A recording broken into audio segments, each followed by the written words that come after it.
ranging from higher education to gender issues, diaspora, and Mahabharata. May I now introduce to you the first speaker. It was supposed to be Dr. Pam Fredman. She is a Swedish professor of neuroscience. On her behalf, we have Dr. Ponchai Mokhonwanit. I hope I have pronounced it correct. IAU First Vice President and Chair of HESD Working Group, IAUP President Emeritus, who is joining us online. He's the current president of Siam University, First Vice President and Chair of Higher Education for Sustainable Development, Cluster of the International Association of Universities. He's presently the president of the Association of Private Higher Education Institutions of Thailand. He's recognized as an expert on higher education strategy with emphasis on sustainable relationships between university and industry.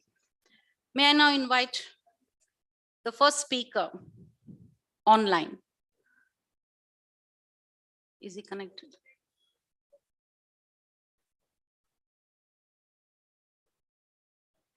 Hello. Okay. Yeah. Thank you very much, AIU, for having me here. And this is an awkward time because everyone has had a warm.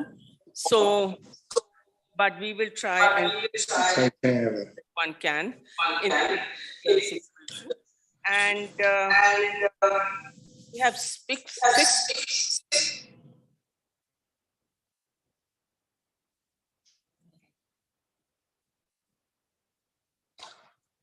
Stop sharing. ไม่เป็นไรแต่ว่ามันเสียงมันไม่ออก With my Hello. Hello, my name is Ponchai Mokhonwanit. So can you hear me well? Yes. Okay, so can I start now? No, can you wait for 5-7 minutes? Let me just open the session. Okay, so please open Thank you very much. The session, please. Now, this conference is essentially, of course, you're wrapping up all different SDGs, but this is based essentially on the 17th SDG, which is building of partnerships. Now, when I thought about this, I thought, well, how do we approach this building of partnerships? So I decided to take 3 verticals. One is, what can higher education do about sustainable development goals? Because not too many universities in India have yet, at least as far as I know, formulated very much on it. The second is inequities. There are inequities in society which make sustainability a difficult proposition. But as we think of collaborations, there are unequal universities in terms of resources, academic and physical infrastructure. And the third is, how do you collaborate? Collaborate to what end? We are academics, so we will hold some more conferences and we will write a few more papers. But that's not implementation of the sustainable development goals. There are 17 goals. And I won't go into it. Everybody is very, very familiar with those 17 goals. But the interesting thing is that nobody has a definition of sustainability. This word has been bandied around for a long, long time, much before sustainable development goals. But what is sustainability? Nobody has sat down to define it. So I thought in my own head, well, what is sustainability? So sustainability is any inequity leads to unsustainability. So basically, and if you see the 17 goals, it is trying to eradicate inequity and inequality. So now, why is there inequity? The inequity is, one, there is a fundamental desire for domination. Whether it is economic domination or whether it is political domination or whether it is military domination. And that leads to conflict. And my own, I had gone to Sri Lanka to talk about this, SDGs and conflict. And the conflict, as long as there's conflict, there will not be sustainability. And this sustainability issue is not as if it has just arisen. It has a very long history, and if you trace it, it will go back to the Reformation and to the whole Enlightenment period. When the sky became the limit that human beings could exploit or use, as they said, natural resources, it was the dawn of science, which did a lot of good also. But then it led to a linear development, model of development, where development, the sign of development was more and more material resources, which also led to inequalities and iniquities in society, which made societies unsustainable, whether it was the rural-urban divide, whether it was the poor in shanty towns and in cities and all of that. And also unsustainability has been created by the exigencies of history.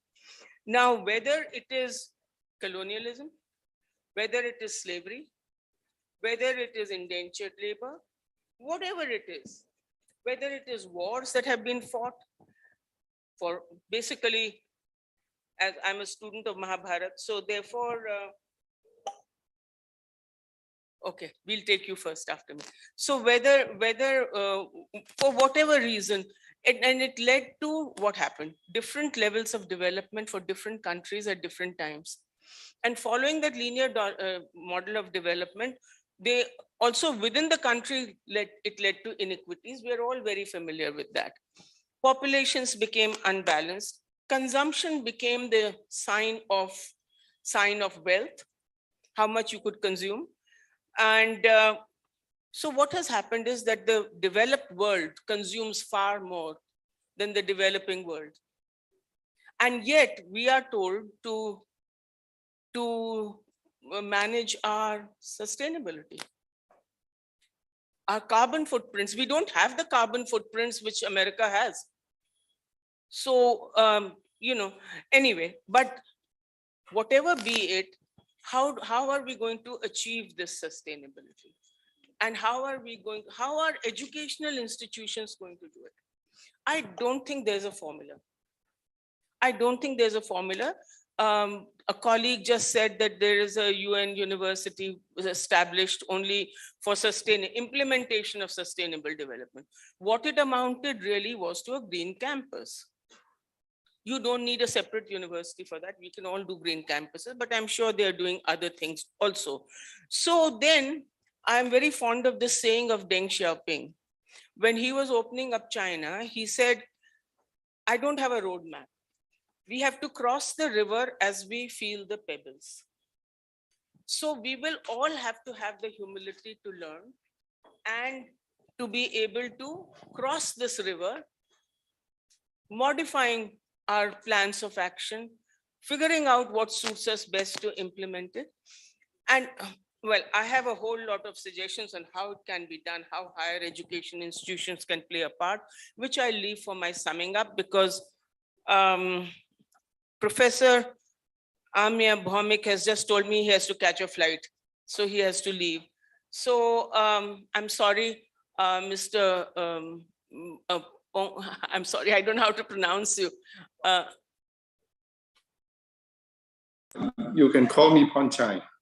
Okay, so Mr. Ponchai, just give me a few more minutes because make this presentation. That is all right. That is all right. Okay, I don't want him to miss his flight. Okay, Professor Amir Bhaumik.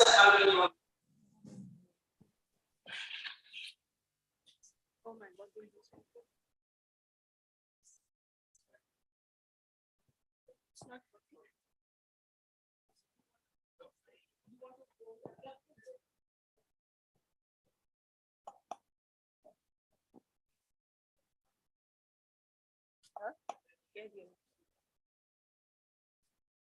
And after him will be Dr. Aditya Malkhani. Both are trying to catch a flight. I'm really sorry about that. So, okay. Professor Namaskaram. Yeah. And very good afternoon to the President of Association of Indian Universities and Secretary General of Association of Indian Universities and the former President of AIU. The distinguished Vice Chancellors, ladies and gentlemen, I'm very pleased to be here. Now, very quickly, the topic is Sustainable Development Goal. And I'm sure all of you know, there are 17 SDG, and Lincoln University College, one of the SDG called SDG number 4, quality education. Last year, Times Higher Education has evaluated us, and we are number 35 in the world. In 2020, we were 80. 2021, we achieved number 35, SDG number 4. How we achieved that? Very simple philosophy we practice.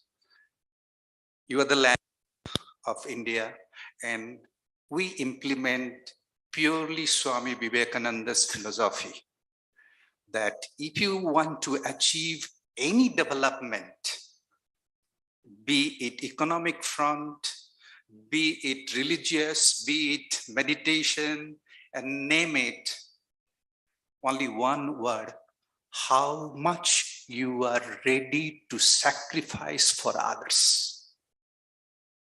The more you sacrifice, the more you gain the lasting development.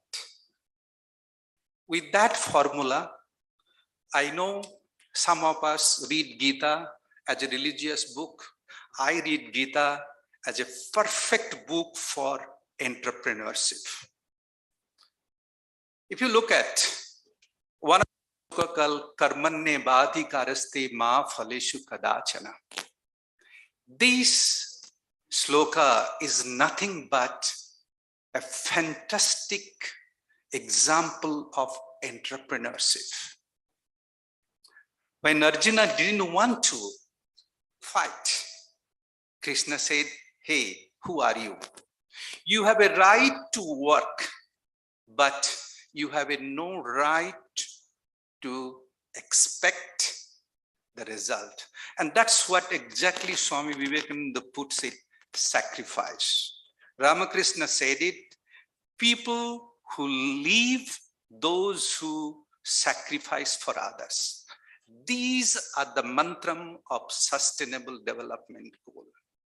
We at Lincoln University College, we offer many kinds of collaborative programs, and we apply many kinds of training to our students, how you can be involved with community.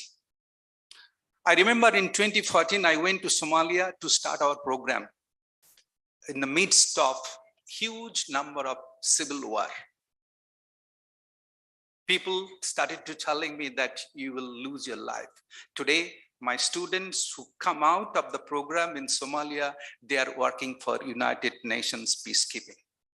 So what we need to do, educators, we are educators.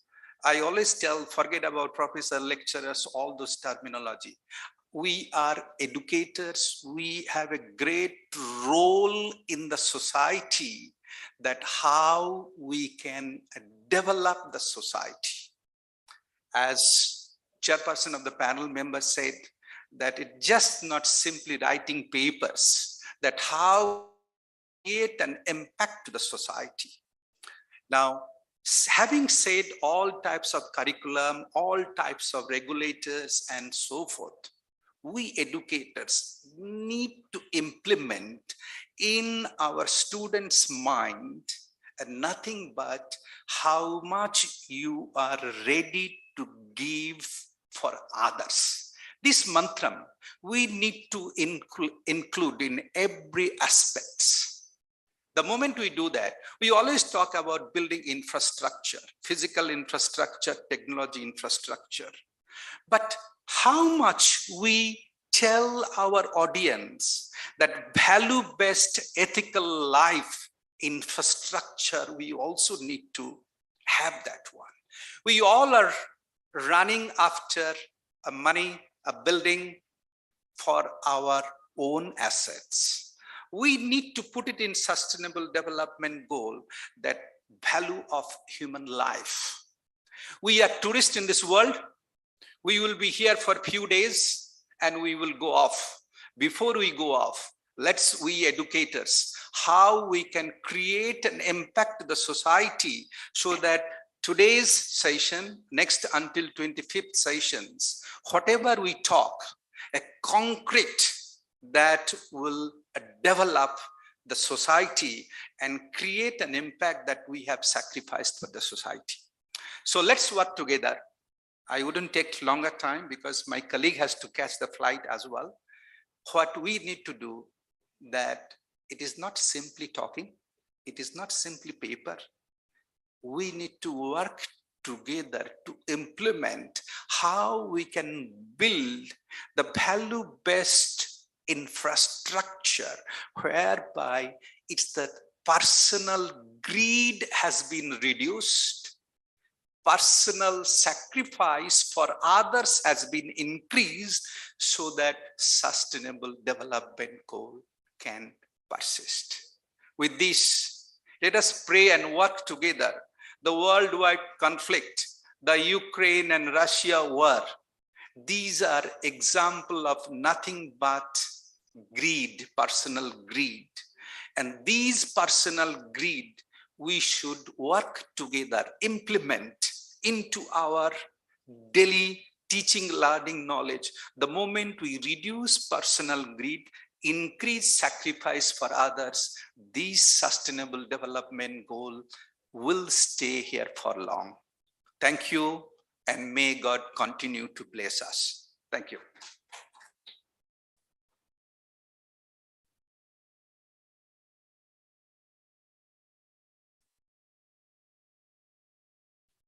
Yeah, thank you very much. And Continue yes, to you are bless right. us. We have to learn to sacrifice our own personal some things to be able to create, our comforts, our own ambitions, to be able to create a sustainable society.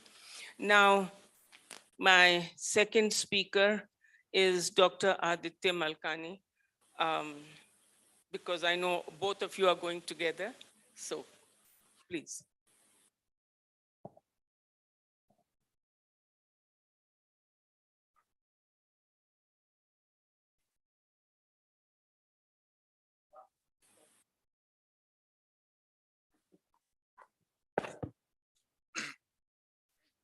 Good afternoon, one and all.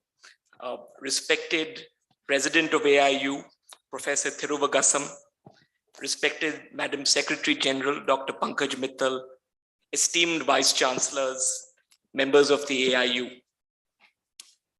It's my very great pleasure to be representing my organization, the Association of Commonwealth Universities, at today's important forum.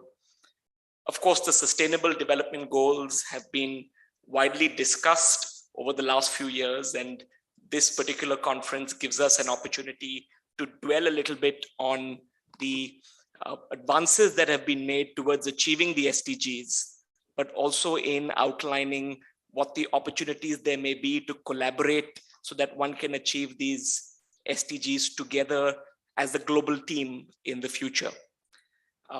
My apologies in advance that I'm also on the same flight as Professor Bhowmik, so therefore we've been placed at the front row in terms of the speaking opportunity at this panel. But I hope you'll pardon us that in many ways this tells us that the world of participating in physical conferences, as lovely as it is, has its challenges over participating virtually, where one is not involved with the concept of boarding passes and flights and terminals and so on and so forth. But if you'll allow me, colleagues, I've got a few slides, which in the interest of time, I'm going to try and go through as swiftly as possible, but without, of course, leaving out the key messages I'd like to leave you with today. So just to introduce my organization in brief, we are the Association of Commonwealth Universities. We're the world's first and oldest international university association, go back many, many years, just like the Association of Indian Universities. We have over 500 member universities located across 50 plus Commonwealth countries. 66% of our members, colleagues, are in low and middle income Commonwealth countries. And I'm proud to say, as an Indian, our single largest number of members are from India. We also have 5% of our members in small island states, many of whom are making great progress against the SDGs, and also sadly, many of whom suffer because of the ravages of climate change. We have track record that goes back 60 plus years in managing major scholarship schemes. I'm sure many of these scholarship schemes here will be familiar to all of you, so I won't dwell too much on these. We have the great honor and privilege of having some very robust and high-powered partners across the world. Of course, we have the AIU, who have been partners for a number of years. We also share a number of our members with the AIU. We have the International Association of Universities, of Francophone universities, who are some of the other major international university associations that we work very closely with, particularly on areas of policy advocacy and policy development. We also work very closely with the British Council, as well as governments of a number of Commonwealth countries. Our mission, of course, is to build a better world through higher education, and all of our work is testimony to that mission. During the pandemic, we had to move a lot of our offerings, like many of your universities, into online mode. And I'm proud to say that we've been able to continue delivering impact in a range of areas, despite the challenges of moving online.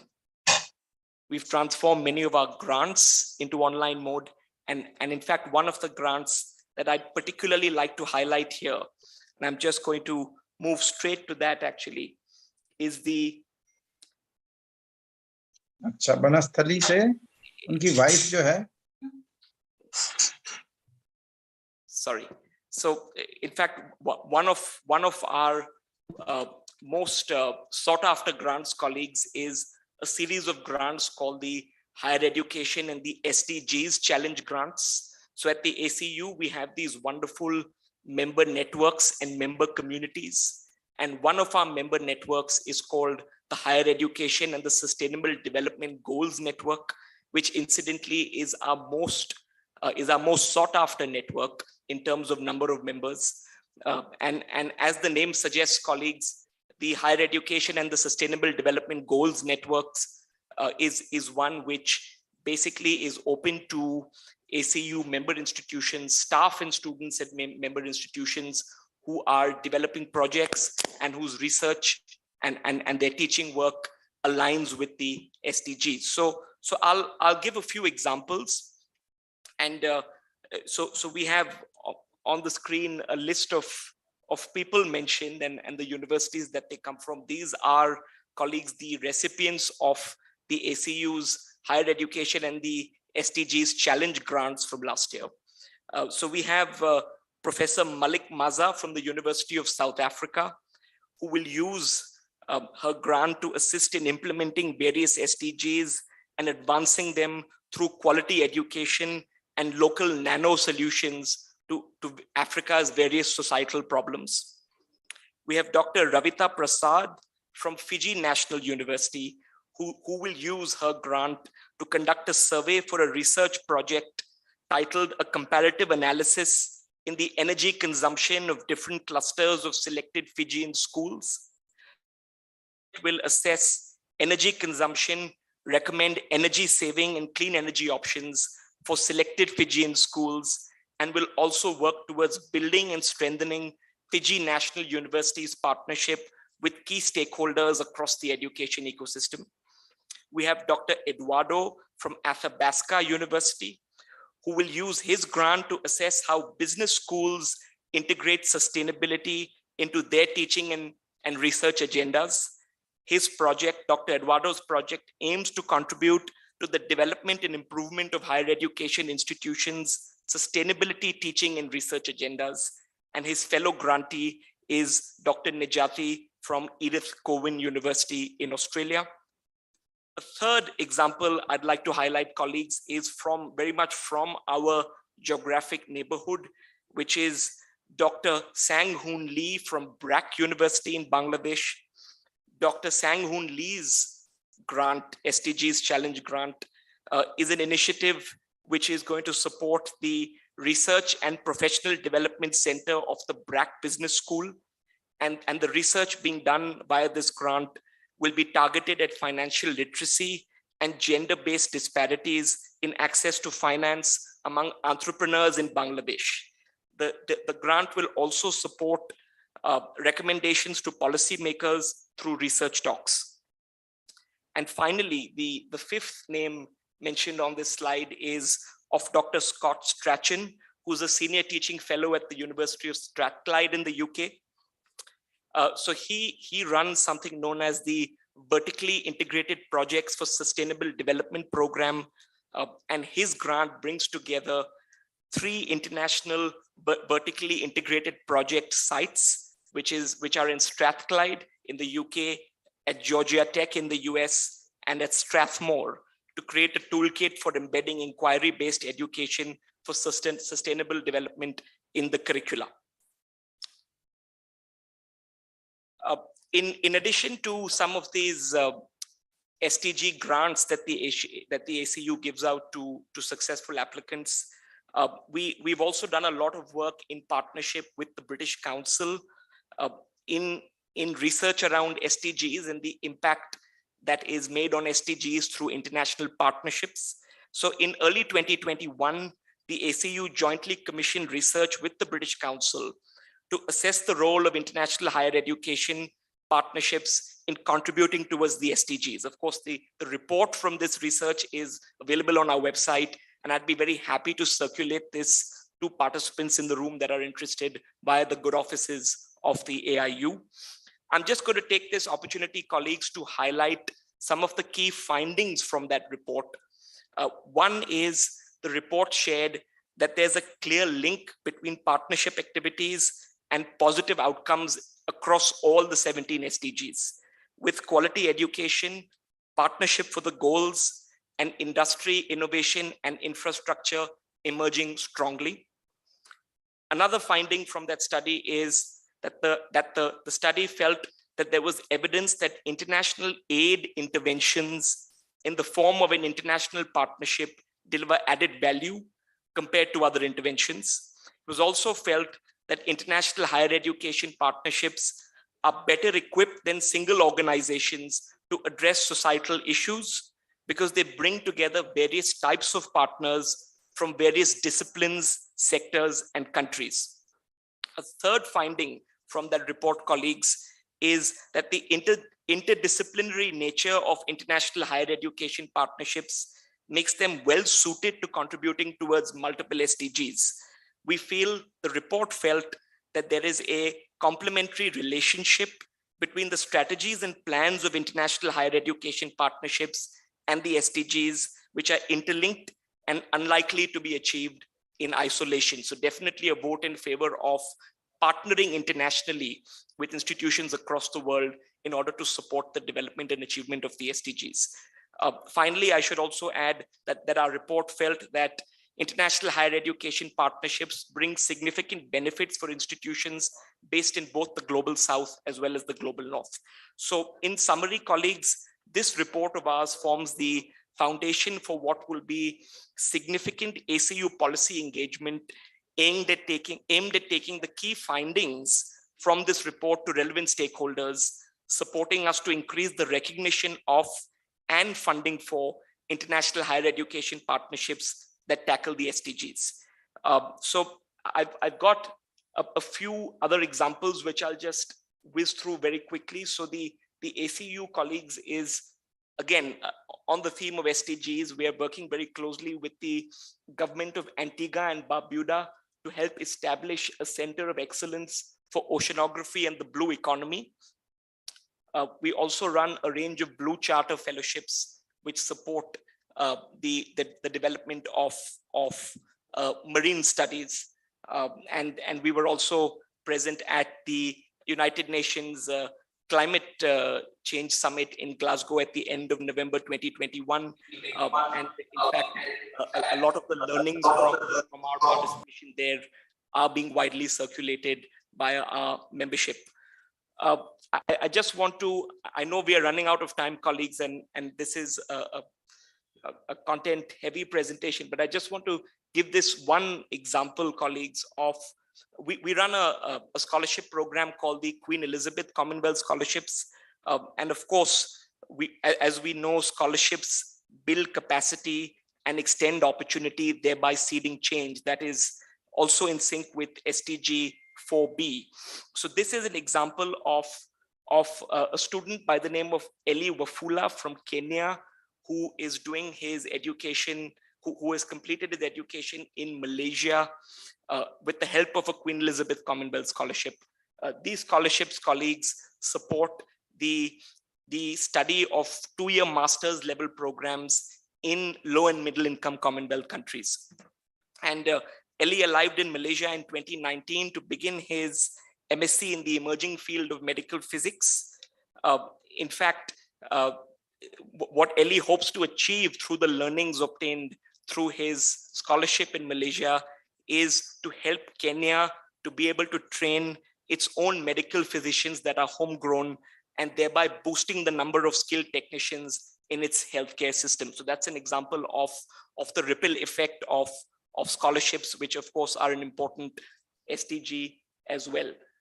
We also, I'll just mention briefly, we run something known as the Commonwealth Futures Climate Research Cohort, through which we have brought together a number of young researchers doing excellent work in the area of climate to come together to develop solutions that will help their communities. And this was a project that we did also jointly with the British Council. So colleagues, I'll pause here.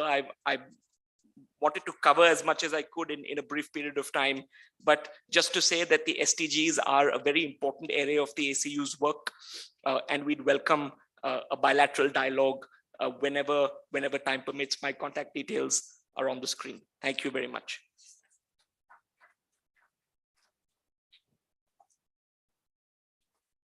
Thank you very much.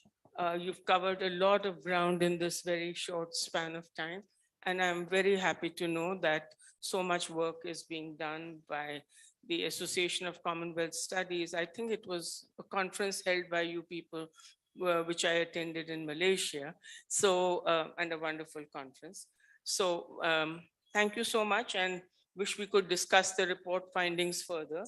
But I don't want you to miss your flights also. So thank you so much. And we will miss you in this panel right now, because if there are some questions or observations, we'll shoulder them as much as we can. Otherwise, refer them on to you. Thank you. Thank you so much. And we are very sorry to have to leave.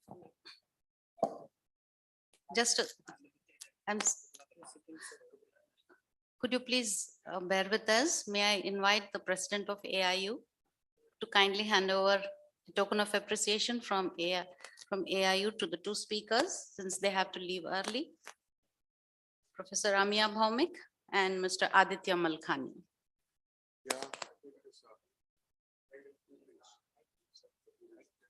Dr. Kavita Sharma will be handing over, the chair of this session. She will be handing over to Professor Amiya Bhaumik.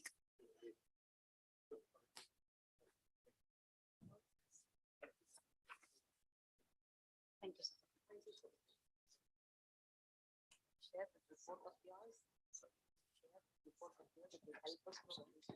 So we move on to our next speaker, on chair.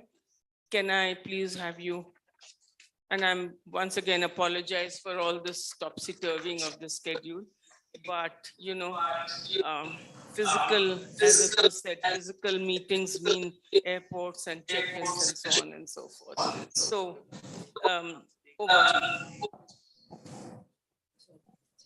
Okay, so thank you very much. I think that I'm very much delighted to represent our president, Dr. Pam Fredman, former president of the University of Gothenburg in Sweden, to introduce to you about what we are doing on behalf of our association, IAU. Actually, right now, we are also in the duration of our global meeting, which run starting 2 days ago. And then today will be the last day of our meeting. What we call our meeting is the meeting of higher education for sustainable development cluster. So we have about 100 universities working together towards SDG. But before I touch about that, I'd like to say a little bit about our chairman, our chair ladies has mentioned.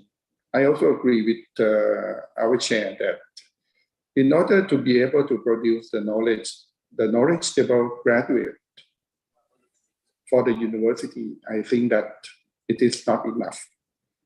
Because right now, we are also facing a lot of problems. We are also, the pandemic has not ended. But we believe that after pandemic, we will face the recession. And then after that, we're facing about the climate change and also environmental degradation. I also agree with our chair that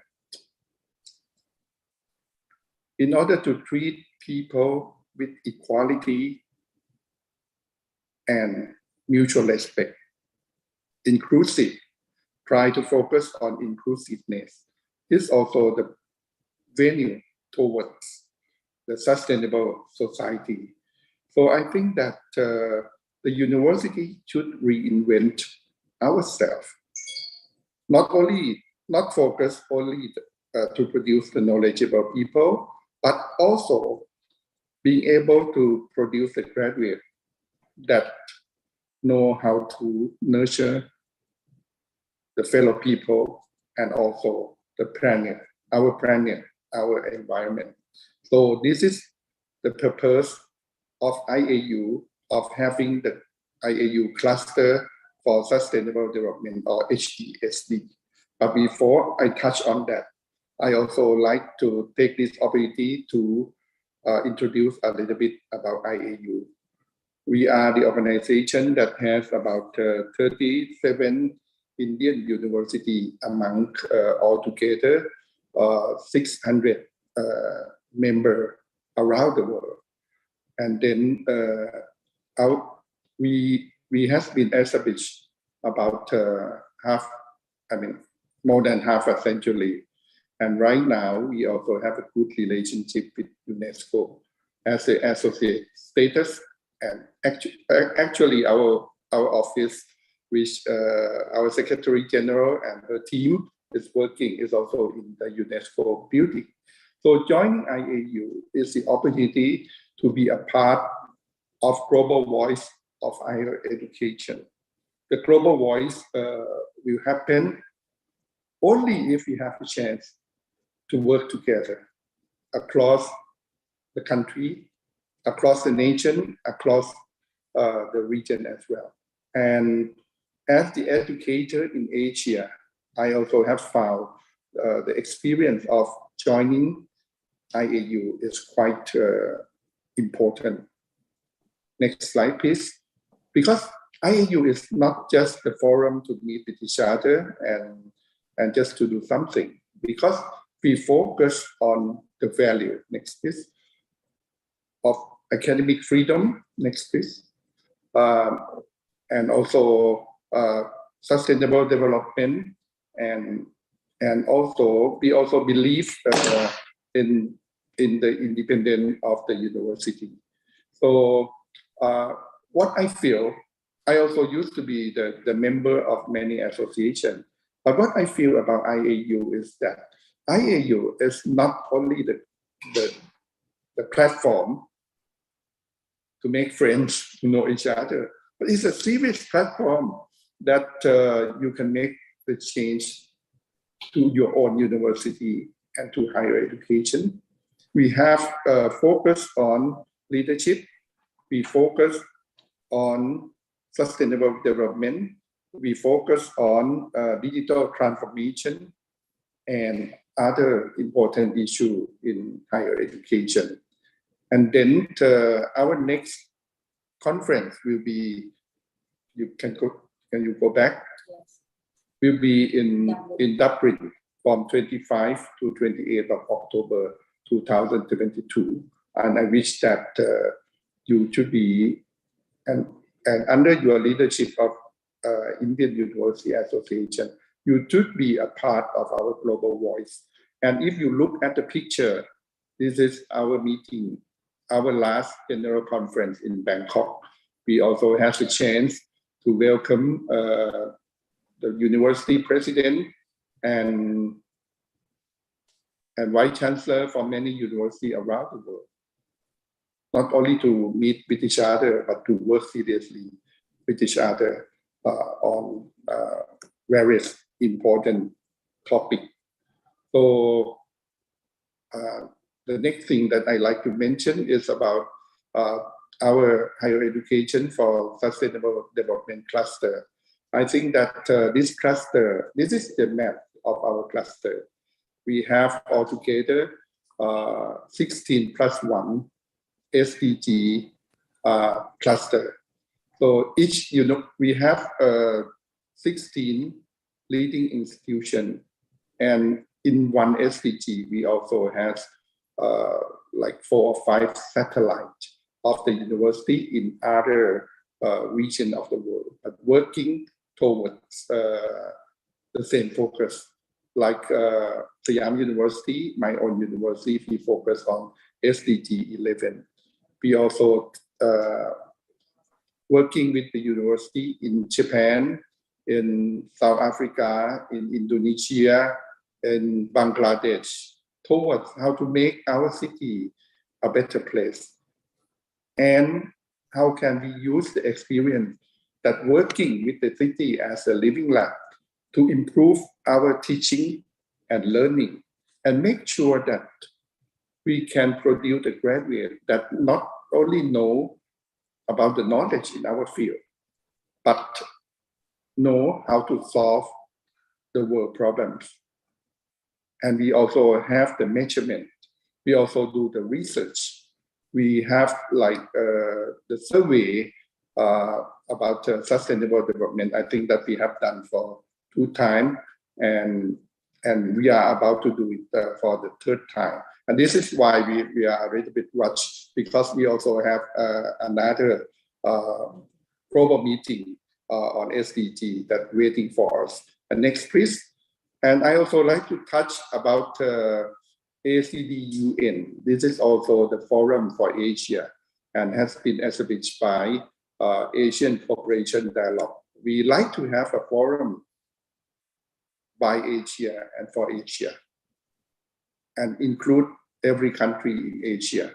And I wish in the future you can join this forum as well. Next slide, please. And this is the pictures when we start the ACD University Network. And right now, I'm also working with this network. And this network also aims to work collaboratively with IAU to be a small platform of Asia and joining the platform of other countries. So I like to finish my my talk now, and then if possible, I think that our Secretary General, Dr. J Van Glan, might elaborate more on the real activity of our association. And once again, I'd like to invite more Indian university to join us and also to be with us in Dublin to, in order that we can work together, not only among university, but be the global voice to our government, be the global voice to UNESCO and UN to transform higher education, so that higher education can transform our society and can give the better future for the next generation. Thank you very much. Thank you very much. And very, very heartening to find that there are 2 leaders organizations that are working towards sustainable development goals.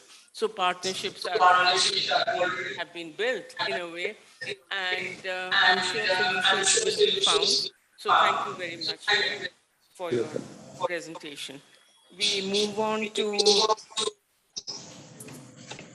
We have two more speakers who are joining us online. So we'll move on to the next speaker, Dr. J Van Glan, who serves the global higher education community as Secretary General of the International Association of Universities, global NGO with UNESCO associate status. She is positioned the IAU as partner in UNESCO work on education for sustainable development and in the UNESCO Futures of Education initiative.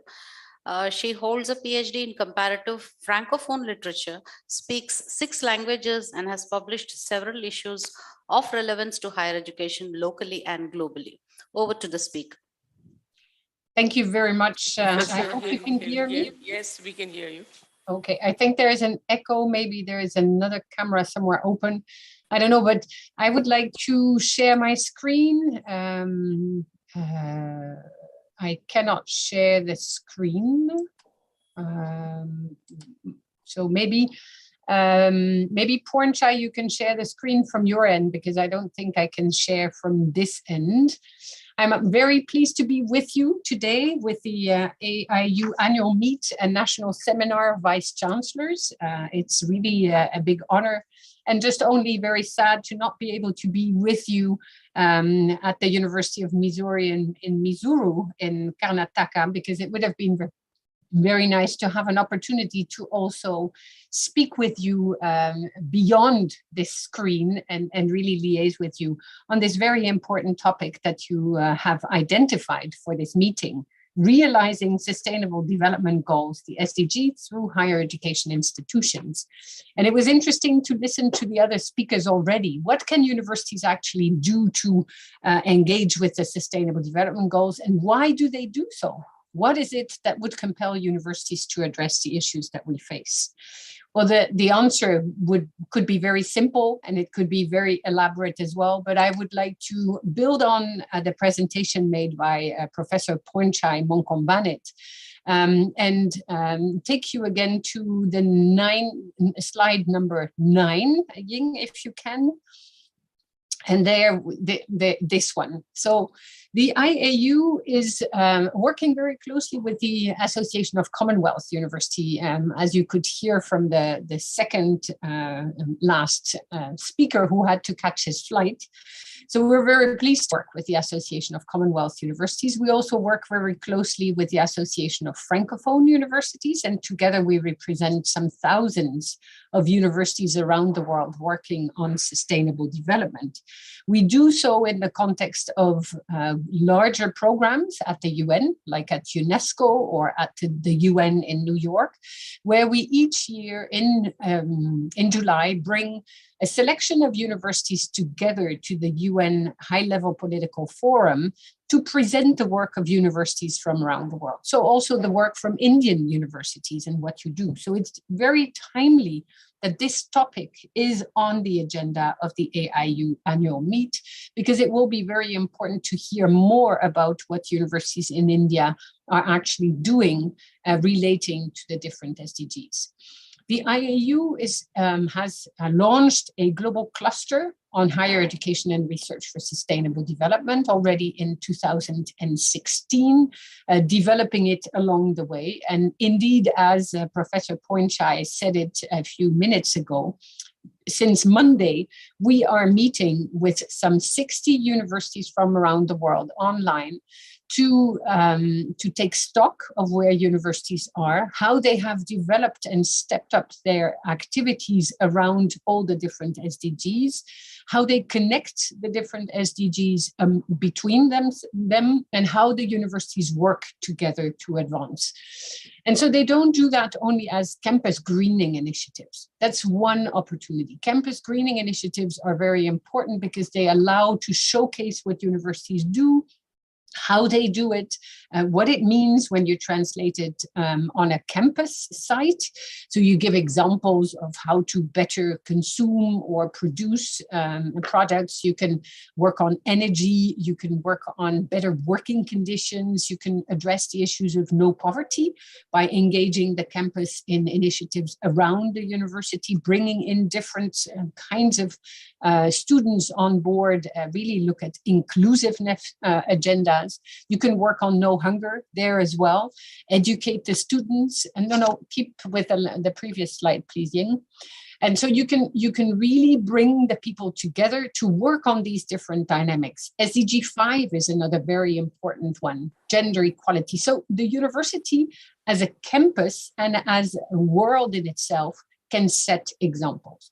But then there are the other higher education missions that are very important to get on board. So the leadership has a key role. All of you as vice chancellors can foster good attention to sustainable development, to make sure that it is embedded as a whole of institution approach within your institutions, to put it in your strategic plan, to have discussions with your staff, with your students, with the technical assistance people on your campuses to look at what it means to engage with sustainable development. Then you have the academics in teaching and research. So how do you embed sustainable development principles in any kind of education, in the humanities or in philosophy, in history teaching, in the literature, or even in any kind of the humanities, or in the hard sciences as mathematics or physics, because we need to actually bring on board all the different disciplines to address the issues that we face and the challenges we have to address in order to maximize on the opportunities that are out there. And as was said by the two previous speakers, it's important we do this together. Hence, this global cluster, one common goal to bring sustainable development in higher education and research forward, and to ensure that what comes out of the education serves society, what comes out of research is translated to the benefit of local and global society as well, everywhere around the world. So you saw on the map that we have invited lead institutions from the different continents to take on the lead on one of the SDGs, and that's the 16 universities from all world regions to lead. And then they bring together satellite universities up to 8, and today even 10 at times. And they work with those to, again, from different parts of the world to see what is happening, how we can learn from each other, and how we can foster attention to new initiatives that can be developed. Next slide, and we're almost at the end of my part of the presentation. So the activities are really to promote the role and the potential of higher education institutions, because very often universities still ask themselves, what can we do? Why work on the SDGs, and what does it mean to engage with Agenda 2030? And very quickly, when universities engage with SD, they realize that the students are very much interested to get on board of initiatives that they can actually make a difference to. And the staff, same. So it becomes a co-creation of new initiatives on the campuses. And it's really marvelous. So bring on board your students, develop sustainable development, little offices. They will help you develop new initiatives and construct a new future for the university, and define roles that we did not label as such, but that were present at the same time. Because there is an opportunity to engage with all of these SDGs in a very, very meaningful ways, in teaching, research, but also in activities that are carried out by the different stakeholders within the institution. So there are multiple ways, and the leadership has a role to play, and the way in which you design your campuses for the future will make the difference. So the cluster encourages collaboration and encourages a whole of institution approach to SD. It is not by having an office for SD that you will solve any of the issues. You have to facilitate dialogues on campus. You can invite speakers to come from different parts of the world or different parts of the country or different parts of the city, where people will have an opportunity to think differently and to develop new approaches to what we do all together. It will foster new kinds of research. It will offer the opportunity to engage with the local community and resonate at the global level as well. Next slide, please. So what we wish to do is really to bring these resources together. We do that through ACU, we do that through AUF, but we certainly do that at the global level. The IAU is the only global association that exists. We're very, very pleased to welcome many Indian universities as members. Do get in touch. We can help you if you are in need of any assistance in implementing SD. And we're very, very pleased to work with AIU, and in particular with the president and with the Secretary General Pankaj Mittal on issues bringing the associations on board of the work that is being done to advance on the Sustainable Development Goals. We know that Agenda 2030 is around the corner when it comes to deadlines, only 8 years to go. So we know that the global goals may not be met to the full, but we can do a whole lot. And let's not just sit and wait, but let's act and let's make sure that these voices at national level or at institutional level and locally do resonate at the global level. We need further recognition of the work that universities do. We need to show that we have the experts inside the universities who can help the governments to revisit things and how they do it. So we need to also together advocate for strong roles that universities play in engaging with the SDGs and with Agenda 2030. So please do engage with the AIU. Do support the work that the Secretary General and the President are suggesting you take on. We will then be very pleased at all the different association levels to also make sure that that is heard at the global level and that we involve you in activities that will allow for your students in the end to benefit from the different actions that are being developed at your universities. They need to connect globally. Yeah, I think it's also very important that students nowadays are educated as leaders for the future who are globally engaged. They don't need to travel the world, but they need to look at different knowledge systems. They need to understand how to connect them. They need to understand what they can learn from other perspectives. And they need to be fostered into critical thinking when it comes to anything that they do when they engage in higher education. So we offer a series of initiatives at the IAU. I invite you to go visit our website and take part in it. We also have a series of webinar series on the future of higher education that we've developed all through the pandemic. They take place once a week. The recordings are made available, especially also those addressing issues on higher education and research for sustainable development.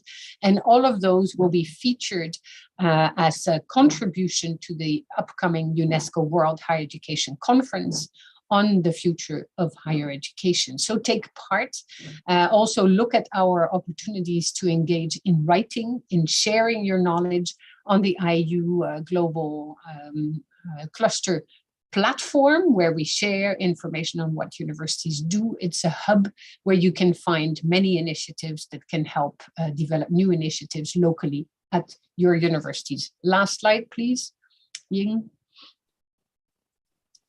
So here are the websites that you can consult and you feel free to use as much as you wish.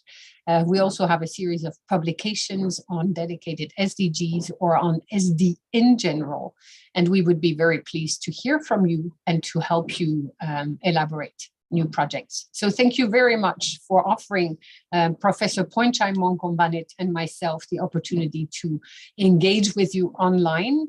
And we will continue to listen to your interventions as they are very important for advancing the topic of SD at universities. So we really applaud the theme that you've chosen for this important coming together already, the opportunity to really leverage on the different initiatives that are being carried out around the world. Thank you for your attention and looking forward to being in touch in the future. Thank you very much, and a very, very informative talk. And between the two previous speakers, I think we have a pretty good idea of the work that is going on. And I would also like to wish the partnership of International Association of Universities and Association of Indian Universities all the best. And we look forward that our universities will actually carry the SDGs forward given this partnership. Now the next speaker. Thank you, ma'am. We have two more speakers in this session, Professor Keith Robert Thomas, who is to connect from Mauritius. So until then, we'll invite Professor Bhola Thapa, a Nepali educationist. He is presently the Vice Chancellor of Kathmandu University. He's basically from mechanical engineering background. He holds a PhD from Institute of Energy and Process Engineering, Norwegian University of Science and Technology. He has served Kathmandu University for 27 years in different capacities, and he has authored several books on engineering, education and engineering, Shikshaka Engineering, that is Nepali, and has 90 and odd research publications to his credit. Please.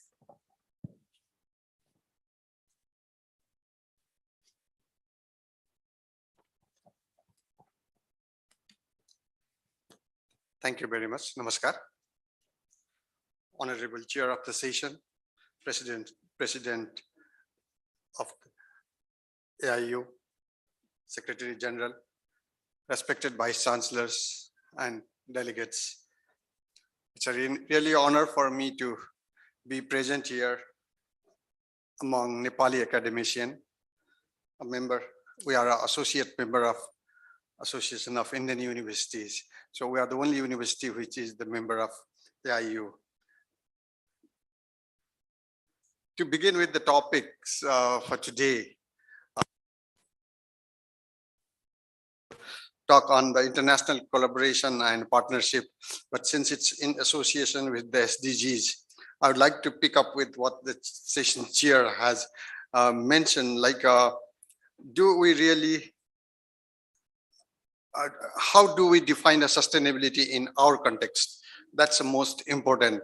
I think if we are clear on that, then we will know what we as a HEI can contribute to fulfill the obligations or aim of the SDGs.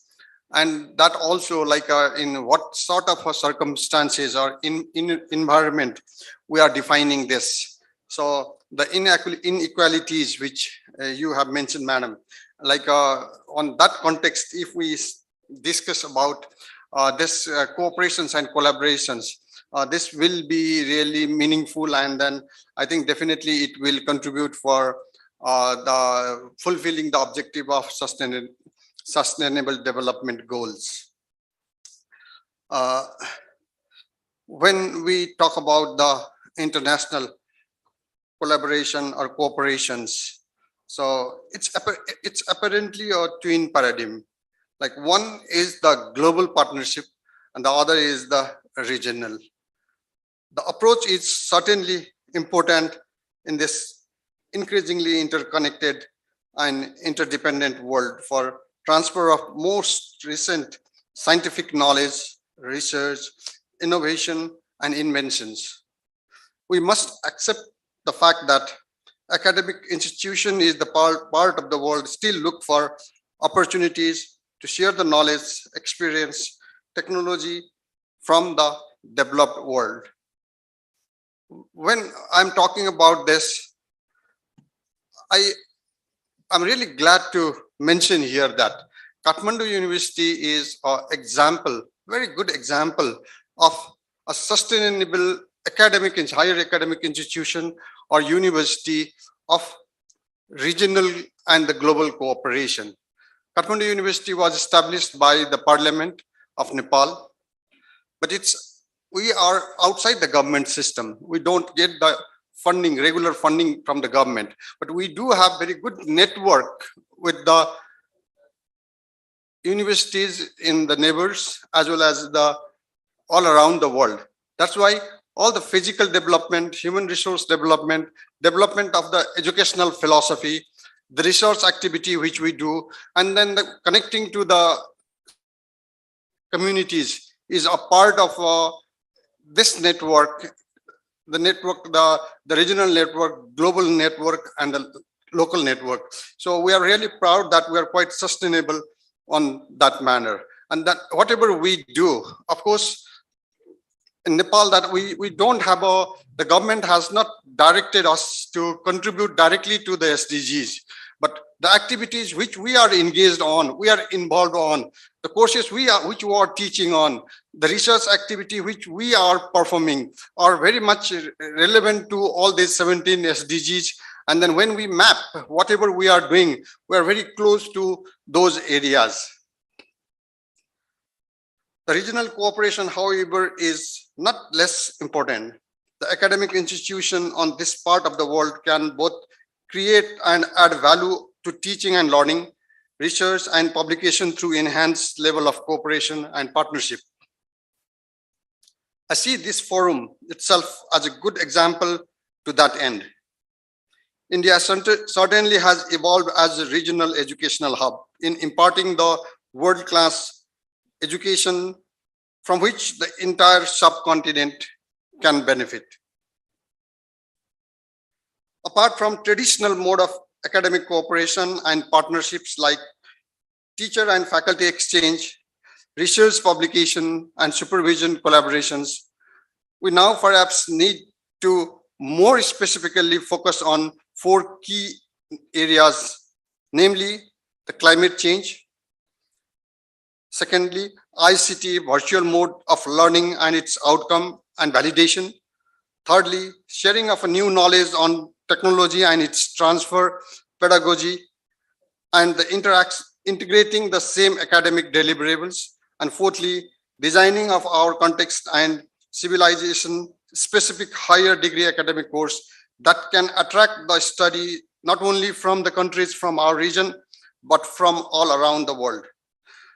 So when we talk about the climate issues, whatever we do here in this part of India will definitely affect our part in this region. Whatever we do in that Himalayas will be definitely affecting here in this part. So the research or education, whatever we do, so even if it's for the local context, so it's connecting or it's relating to the region as well as the globe. I'm outlining these particular areas of cooperation for some obvious pragmatic reasons. The countries on the southern lap of Himalayas not only share the same ecological, hydrological, and river systems, but life and the livelihood of about 1 billion population is equally affected by the impacts of climate change and the global warming that are causing rapid depletion on the stock of snow on the Himalayas and the glaciers. In view of this, Kathmandu University has very recently started the academic programs on the glaciology. Students and researchers of the entire region can take benefit from it. And of course, we have already graduated some students from the region on the glaciology. In the post-COVID era, all academic institutions present here, I am sure, try to experiment with virtual classes at different level of success and experiences. Instead of being exhaustive on its outcome and learnings, we perhaps need to thoroughly evaluate the aspects that can be replicated and continued in future, and also create appropriate safeguard in the aspects that we were not compatible to the very concept of academic excellence. Academic indicators in different countries are different levels of adoptions of all kinds of technologies applied in the classrooms, laboratories, and research fields. The resource mobilization capacity across the countries and institutions also varies greatly. Therefore, we academic institutions leverage on our areas of strengths in benefit of overall academic atmospheres, both regional and global. The demand of skills in the future of the job market is said to be ICT and digital technology focused. We are aware of but catering to it requires enhanced level of cooperation and resource mobilization through sharing of both physical and human capital at our disposal. KU now offers a degree in the fields like artificial intelligence and has integrated the courses like big data in the graduate levels. But it has only been possible through active cooperations of several of our international academic partners, including several Indian universities. South Asia has its own heritage of knowledge, practices, and civilization. We also see an immense global interest in it. I feel that our academic institutions have a tremendous scope to develop courses of all levels. Buddhist studies, Vedic studies, yogic science, Oriental philosophy are already in the fields that have attracted substantial attention from international academia and students. There are several other subfields like Oriental archaeology, anthropology, theology, musicology, and arts, where our universities can offer new courses and degrees. KU has programs on Buddhist studies and yogic science and well-being, a fusion academic course of traditional yogic science and modern medicine. While talking about KU, it is continuously leading in inequality education in Nepal. Due to its established credibility, about 13% of our graduates are foreign students, and large number of them are the Indian students, especially studying medical. We now have about 300 active MOUs with international universities, and among them, most of them are the Indian universities. Of course, our higher education is not that old. The history is not that old. But even then, we have started now inviting foreign students in all the disciplines, with even some fellowships and scholarships and accommodation supports, hoping that we will increase our quality of our education as well as increase the international networks. Our focus certainly is also in the regional level for the region of cultural and geographical proximity and the similar knowledge to the employment ecosystem we share. So I would like to thank AIU for providing the opportunity for Kathmandu University to share what we are doing, especially on the international linkages and collaboration. We truly believe that where we stand now is because of this international cooperations and collaboration, and we are fully confident that in the days to come, we'll be more stronger with such collaborations. Thank you very much. Thank you, and I'm sure you will do well. It's such a pleasure to have a delegate from Nepal. It reminds me of my not so old days, but thank you so much for all the information that you have given us. Has the next speaker been able to connect or no? Yeah, we have Professor Thomas to be connected online. He's connected? No. Well, Madam, you can please close the session. Okay. So, we are already running very, very late. So I'd like to thank all the speakers, and to sum up, many of them have spoken about what higher education institutions can do. So I will just bullet point some of their points and some of my own points. One is sustainability has to be incorporated, I think, in the teaching of every discipline that we teach, not just one paper that students do and go away. Then we have to build teaching research platforms of scholars so that it remains alive in the university. Follow sustainable practices in our own institutions. We tell the world, about water harvesting and so on and so forth, but we have to do it in our own world, in our own campuses. Promote social equity mindsets among students, because we come from, especially this part of the world, very hierarchical societies. And so that hierarchical mindset, and we must promote social equity. Prepare people for lifelong learning, because things go on changing, and so the challenges will also keep changing. Lead in policy making. We are the academic leaders, and yet universities, at least in our part of the world, get rarely consulted on policy making. Prepare. Now, this is a pet hobby horse of mine, that we do research, but there is a case for democratic spaces in society where we present our research in a way that people can understand, so that they also absorb what we are trying to do, and we also get a feedback. If we do river sharing, we must find out that what will be the impact on communities living around that river, for example. Then develop sustainable development networks, which are already being done by ACU and International Association of Universities and AIU. Partnership with governments and community. Then the role of scientific communities. That is extremely important, but they cannot just give us solutions in the air. They have to also take the people and the impact on them of their solutions. Strengthen science and policy interface.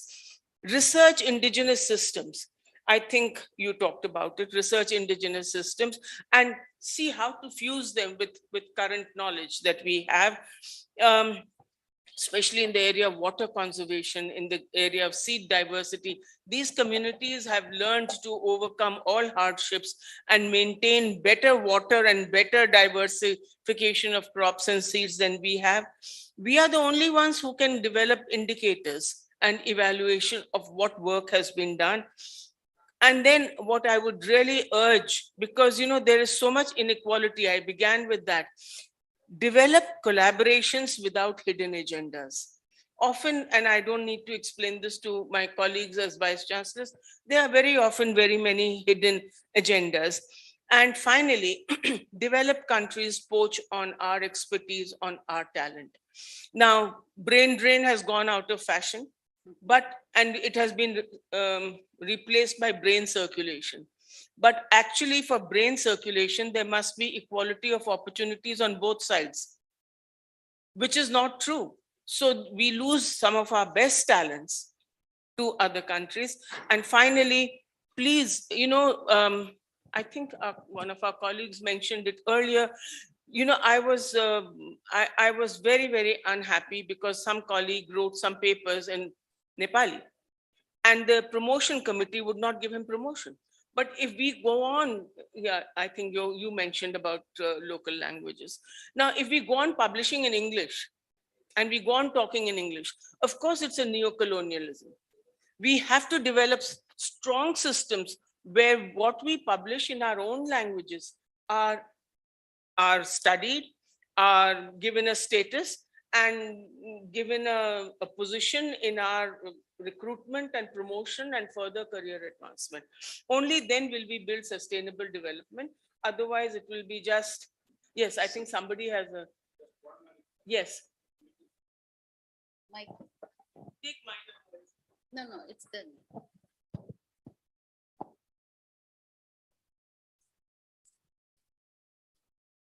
Not a question, but just a reflection on what Dr. Baumik said. He said, sacrifice. Let us sacrifice and let us teach students sacrifice. How very relevant it is in our present day context. He quoted from Bhagavad Gita, and I'm sure our Islamic friends would also quote from their text. Yeah. And Christians would say, Philippians 2:4, not only what you need, but what others need. So if there can be a coexistence of religion, and I would like to suggest, as academic administrators in our universities, we will have to very stoutly resist any attempt to divide in the name of religion. Yeah. Then certainly there can be coexistence, and certainly our goal, realizing sustainable development goals, can be reached. Thank you, Yeah, madam. thank you. Very, very relevant observation and point. I would also like to say, to add to what you are saying, when we talk of, yes, sacrifice, yes, But the thing is, if your sustainable solution is more expensive than your conventional solution, then nobody will take the sustainable solution. So when you have solutions, they have to be economically worthwhile for a person and affordable for a person to take. So, and the way the linear development has gone, now none of us can do without an AC, but we are throwing a lot of carbon footprints because of our ACs. But if we have to find another indigenous solution, it has to be as comfortable as our AC, just to give you an example. So sacrifice is good, but if we just go on, if we preach it only, then it will not work, because our solutions have to be affordable, have to be effective. So I wish we had time for more discussion, but already we've been running late since morning. So thank you so much for this very patient hearing, and thank you to all the panelists and all the participants and all the support that we have got here. Thank you so much. May I request our chair to kindly hand over a memento to Professor Thapa. I invite Dr. Mithil to hand over a memento to the chair.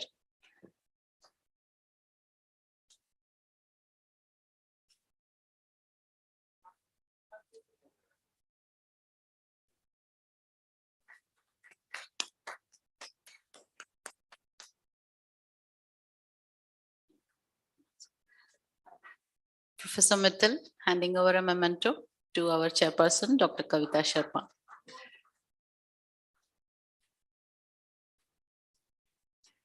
Thank you. With that, this session comes to an end. We now have a short break for tea, I think, which is much awaited, to revive ourselves. We come back again. Chai hai? नहीं, बाहर यही है ना, थोड़ा पैरों को भी. So we can have a 10 minutes break, ma'am. 10 minutes break and we'll reassemble for AIU business session and general session. Yes, yes, she's doing. So thank you, Madam Kavita Sharma, for chairing this session. I'm thankful to all the speakers who were in this session. Thank you so much.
Welcome back. Post tea, we have the AIU business session.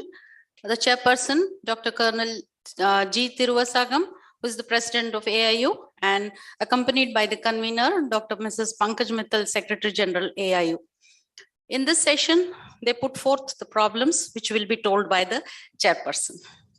I will not be introducing about this. Sir, you want this?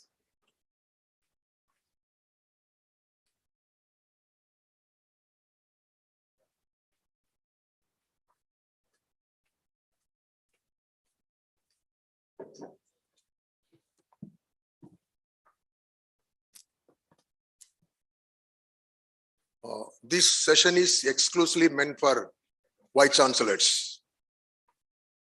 It's a private and business session. Any person of not Vice Chancellors, please, you can leave the hall.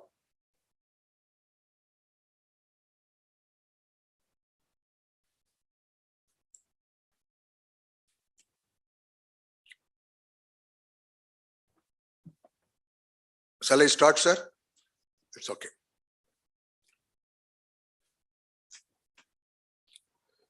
Beloved and most respected Dr. Pankaj Mittal, ever dynamic and Secretary General of Association of Indian Universities, who is very much familiar among all the Vice Chancellors for various reasons. To be very honest, I was waiting for her appointment many times when she was the Joint Secretary as well. Likewise, many of us got support and help from her, and AIU is very fortunate to have such eminent, well-experienced, knowledgeable, basically a professor as the Secretary General of Association of Indian Universities. On behalf of all of you, please we can welcome Dr. Pankaj Mittal to this meeting. And the Honorable Vice Chancellors of various universities of different parts of the country. Good afternoon to every one of you. It's my usual practice from the day I have assumed position of the principal, start any meeting by reciting a Kural, Thirukural. Thirukural, you might have heard about it. It's a Tamil literature. Right now, Vice Chancellor of Tamil University, Thiruvalluvar is available. His name is Thiruvalluvar. The Kural was written by Thiruvalluvar. Now Tamil University Vice Chancellor has come. Fortunately, his name is Thiruvalluvan. Okay. They can just to stand up, sir. Let them all have the privilege of seeing Thiruvalluvar. He is the author of the couplet Thirukural. And our most honorable Prime Minister of India, Narendra Modi, wherever he goes for addressing any gathering, he never failed to mention the few couplets from Thirukural. It is a case with the finance ministers. Whenever they place budget of central and state government, they recite Thirukural. Basically, Thirukural has everything. Meant for life, meant for economics, meant for administration, meant for love and affection as well. It has got 1,330 couplets. So with your permission, please allow me to recite a couplet and commence our business session. Thank you, sir. Manattukkan Masilan Adel, Anaithu Aran Agula Nirapira. True moral integrity lies in being flawless in your thoughts, everything else in loud and blatant posturing. This is the meaning for the term Thirukural. And in all my Senate meeting, all my syndicate meeting, all my previous academic Association Indian universities, I started meeting by reciting this Kural only. And this Kural is available in English, Hindi translation also. I will see that it will be available, made available to all the Vice Chancellor as well. Okay. Thank you, sir. Thank you. Basically, this session is going to be in 3 parts. Part number 1, that is business session and general session as well. Part 2, most important session, we have to elect president of AAU and elect vice president of AAU. Now, the third session also very, very important, as mentioned in the morning. Interaction, sharing our grievances on any aspects, especially Ministry of Education, University Grants Commission, AICTE, NAC, NIRF, Medical Council of India, whatever domain you have. If at all you have any grievances, we will discuss and list it out, and the consolidated report this time is not going to be sent. This time will be submitted in person to the concerned authorities, saying that we are the president and secretaries, vice president. We have decided in detail during our session held here University of Mysore on 23rd. Now we are placing before you, sir, and to give acknowledgement for it, sir. That is also most important. And we will much happy whether you are taking decision or not. Please give some sorts of the action taken report to us. Whatever month you want to take, 2 months or 3 months and 6 months, such a way this is going to be dealt. It is for your kind information, sir. Okay, thank you, sir. Now, let us go with the bylaw as per agenda. I am requesting my colleagues of AAU, please put the agenda.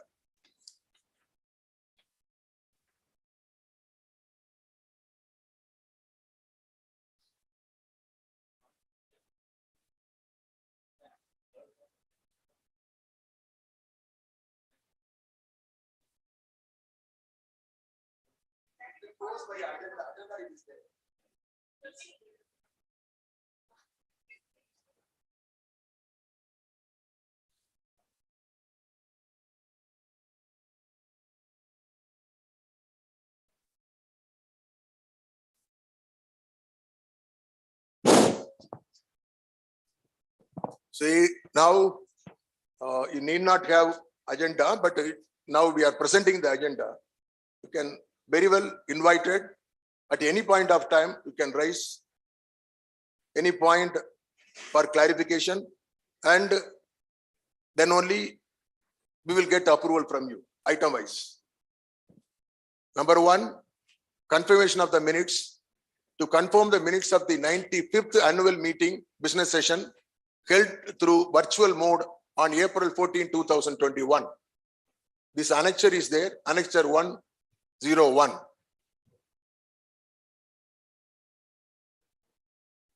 Yeah, can I take it as a minutes only? Can I take it as a confirmed one? Okay, thank you, sir. Then action taken on the minutes.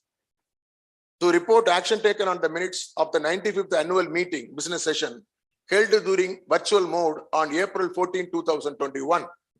What action we have taken, already we have circulated to all the members. If at all any observation or comments or remarks, I welcome, sir. If not, I can take it for granted. It is approved. I can move further. Thank you very much, sir. Then next one. It's a reporting item. Report that Colonel Dr. G. Thiruvasagam, Vice Chancellor of Ahmed University, Chennai, has taken over as the President of the Association of Indian Universities, New Delhi, for a period of 1 year with the effect from July 1, 2021. It's a reporting item, sir. Okay, thank you very much indeed. Yes. To report that Colonel Dr. G. Thiruvasagam, Vice Chancellor, Ahmed University, Chennai, will be representing on the following bodies in ex officio capacity. It is for kind information, sir. I am happen to be the president. I am allowed to serve as executive committee member. It is applicable for the incoming presidents also, sir. Okay, fine, sir. All India, AICTE, Central Board of Secondary Education Governing Board, New Delhi, Indian Institute of Advanced Studies, Simla, National Institute of Rural Development, Rajendra Nagar, Hyderabad, sir. And I have participated. There are only 3 organizations conducted meetings. All the meetings I have conducted. I have placed before our relevant issues and got the confirmation as well. Out of all these, I found the meeting conducted by Chairman AICT very wonderful. He allowed me to present 4 cases. Just 1 day before the meeting, I have sent a mail to all the Vice Chancellors. You might have received. I said, sir, tomorrow we have the meeting. Because short time term only they have given.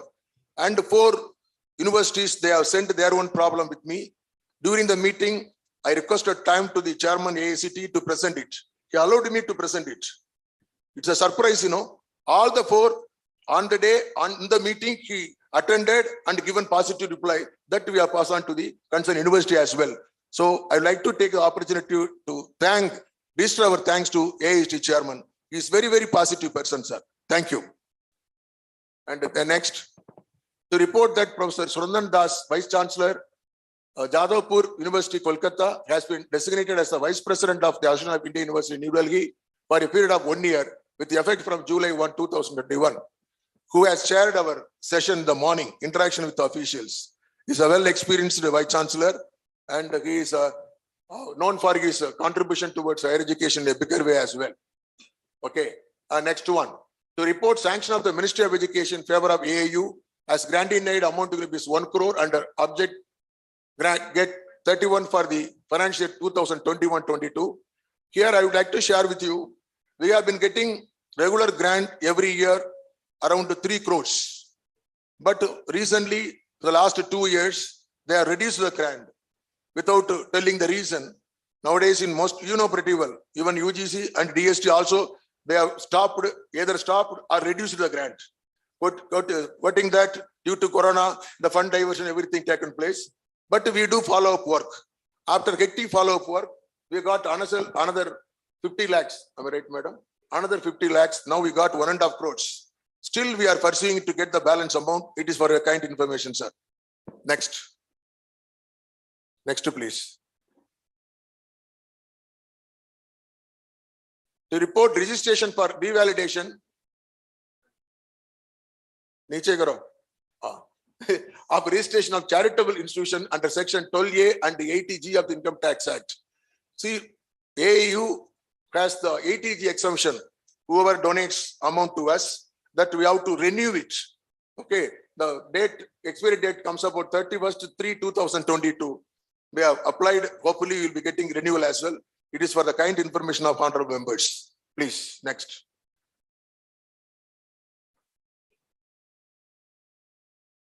Yeah, to report deficit of rupees 8,78,173 has been met by the AAU employer in respect of Provident Fund interest for the financial year 2019-20.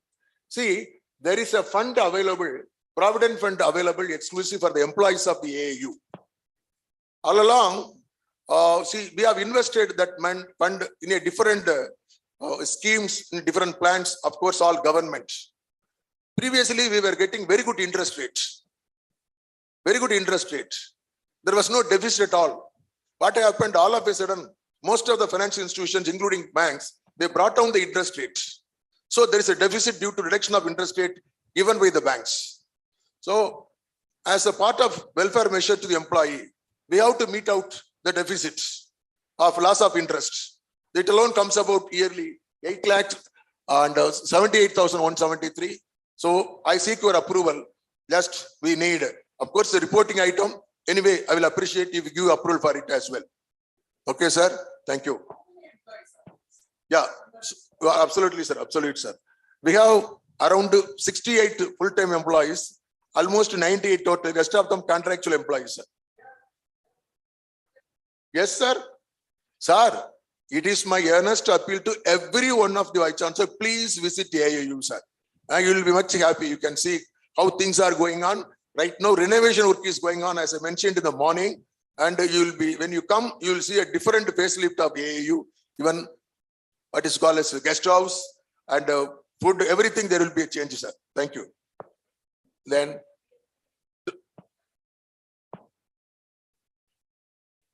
can you give your can mic to her?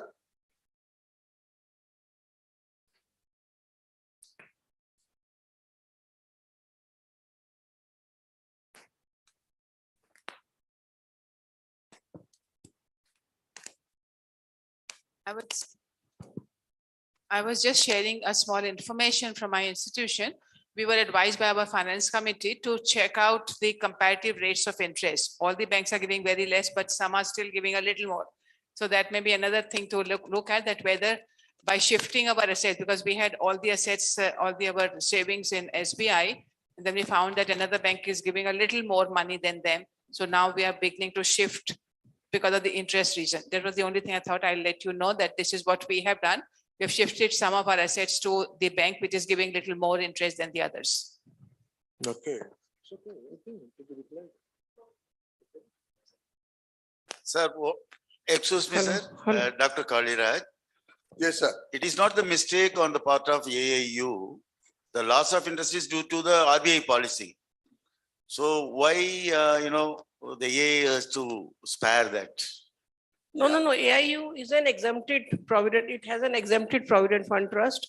So the provident fund organization, they announce a particular interest rate every year. So that interest rate we have to give to our employees, even if we don't earn that much of interest.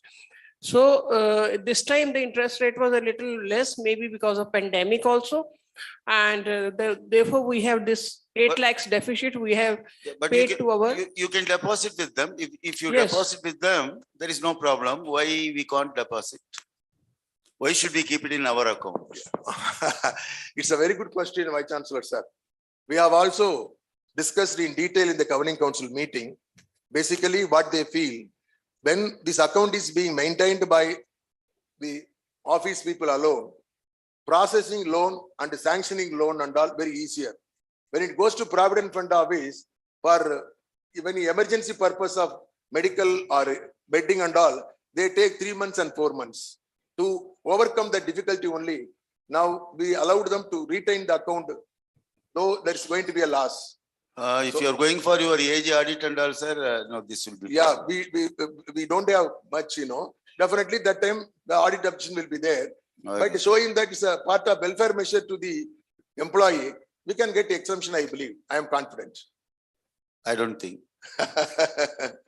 So what is your suggestion, sir? I'm happy. We have to help the employee. What is your suggestion, sir?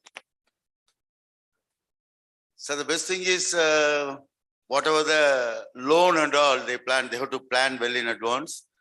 And PF, when they are having the money with them, they have the provision for withdrawal, but they take time.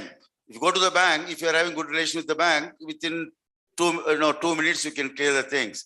But when you go to the PF, definitely you need a few months for processing. They have to plan, but definitely this will be the audit objection which cannot be solved. I think Dr. Rajun Valurkar might be like to tell something. Why don't you? Actually, sir, all through we were only in, we were not having any deficit. So we were rather having more interest than what we had to pay. Only during last 2 years this has happened. So we are giving some discount for the pandemic. If next year again this happens, maybe we will think of it. Yeah, okay, sir. Thank you very much. Madam, the madam has raised something. Okay. Next item. It report that during the year zonal vice chancellors meet 2021-22 were held as per detail below. Yes, as we have shared with you in the morning by our Secretary General, we have conducted 5 zones meeting: north, west, east, central and south. As we have planned, all the zonal meetings were conducted fruitfully, successfully, and actually we have enjoyed. But only 2 zonal meetings were held physically as well. And one is in the south, another one is in the, what is that, madam? Sulini University. Rest of them and all we organized only online. And of course it went on well. I would like to take this opportunity to register my sincere thanks to Vice Chancellor of all these 5 universities. I think most of them are available here. They extended a lot of good support, provided very good hospitality, and which has brought good name to AAU, sir. Thank you very much, Vice Chancellor, sir. Okay, thank you.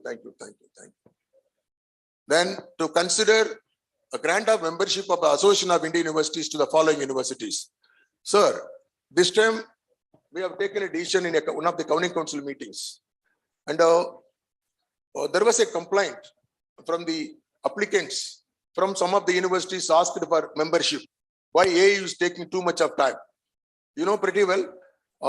We are not conducting Governing Council meeting every month. As per bylaw, we have to conduct only 4 meetings in a year.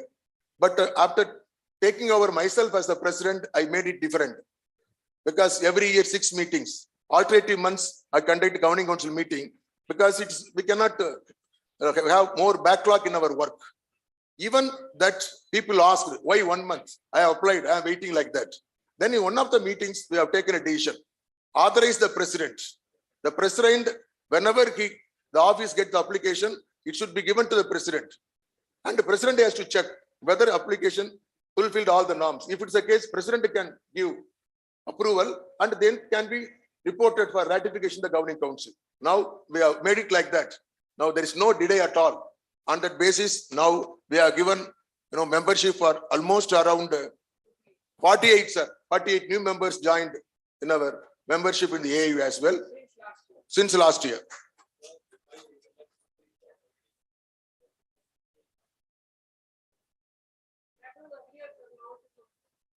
Sir, already committees are coming from NAC, NARF, AICTE, NBA. Do you want a committee to go from AU also, sir? You are right. You are absolutely right, sir. No committee was there. I think. Instead of governing council approving it, the president approves and we report to the governing council and now we request. I see, Yeah, I that's see. we are doing, sir. No, I think suppose there are state universities, well and good. Private universities are established, they are also well and good. Suppose they are continuing for 3-4 years, that too well and good. So any new university has come up, if they fulfill all the conditions, all infrastructure, everything, and there is some check or some. Yeah. 2F is there. Yeah, 2F. Then it's okay. Then it's okay. Thank you. Thank you. Thank you. Thank you. But I don't want to see any difference between private and public universities, sir. But private difference universities are is equally there. good to public universities, sir. But difference is there. Okay. But even Difference is public there. university We'll have also, to- there are some universities, sir. We'll have to just pursue that difference. Difference is there. Yeah, Yes, they are worst also. because Worst I have different. served both private, public university and private university, sir. I Yeah, know the that's- details. Thank you, sir. Thank you. Pardon?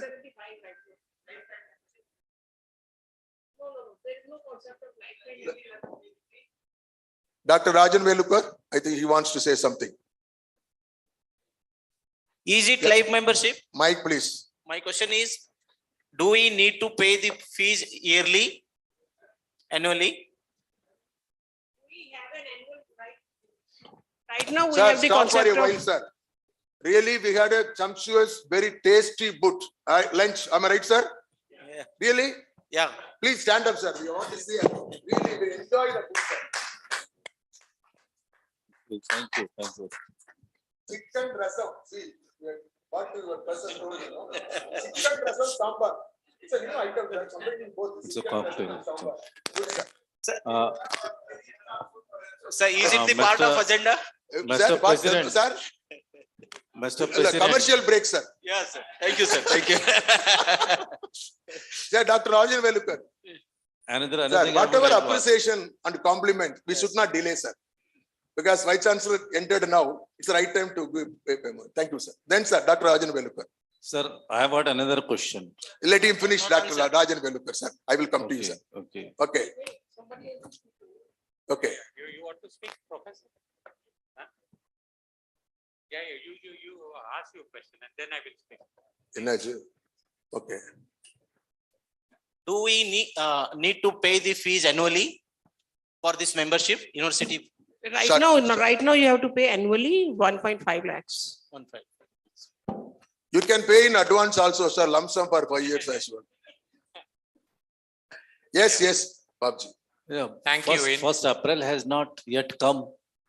How things? 1st April 22. Sir, because the memberships will be in the month of March.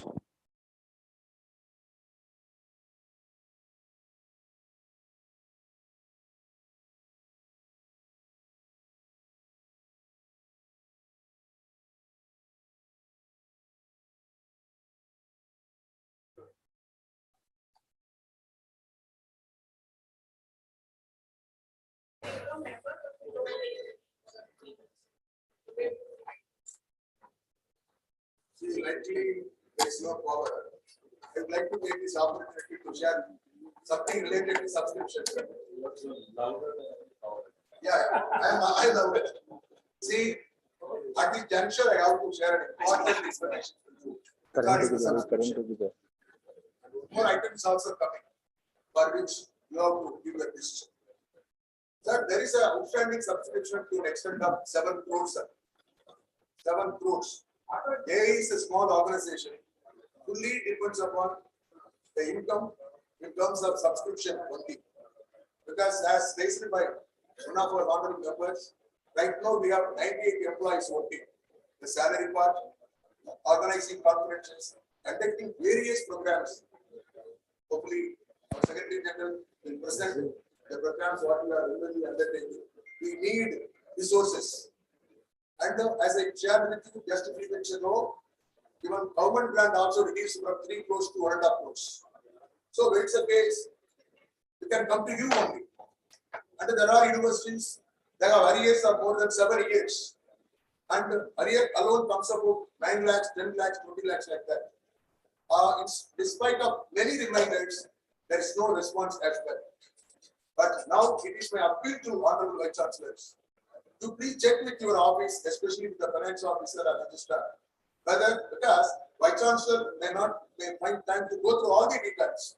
They may have their own books and see that there will not be arrear and you will be making subscription regularly as well. It is my appeal to you. What we are going to do with the long pending arrears, that question will come. It comes as a separate agenda. That time I will give you the details. Yes, sir. Thank you very much.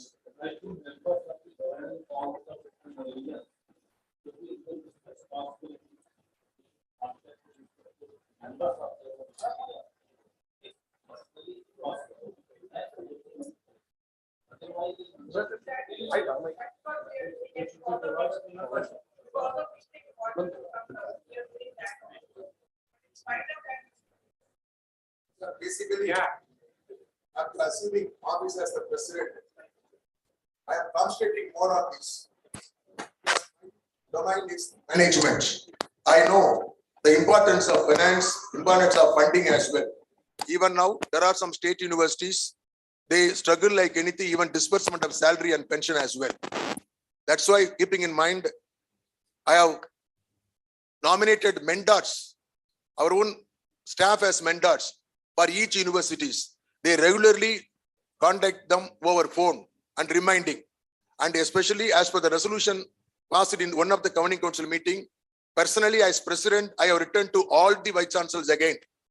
It was a reminder. After that, it is reduced. But even after that, there are some universities, they are not showing much interest.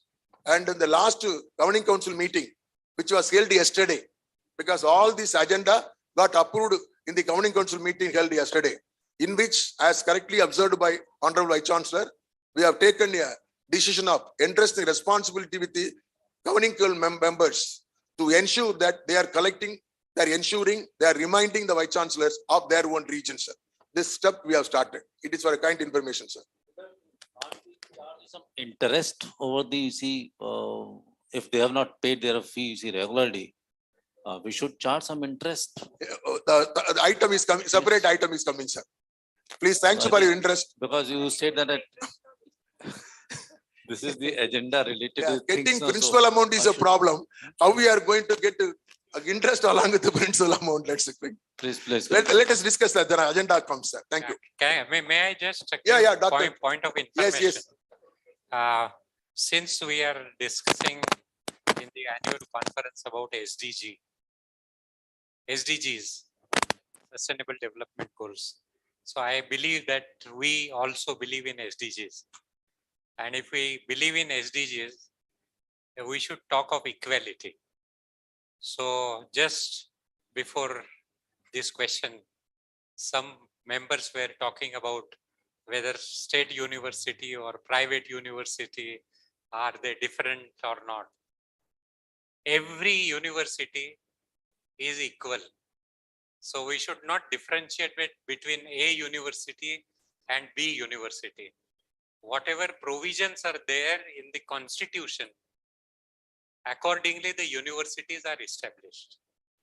And therefore we should not differentiate between A university or B university, whether it is a central university or a state university, public university or deemed BA university. Once we are giving a membership, every member has an equal right. And if every member has an equal right, all of them are equal. Let us not talk about the differentiation between A and B. Everybody is providing education and everybody is serving the nation. And therefore, as a conscience association of Indian universities, at least we should not allow this differentiation. And that should be taken into consideration while framing all the policies of the Association of Indian University. It should not be like that because you are this and therefore you will get this. Nobody is above any member.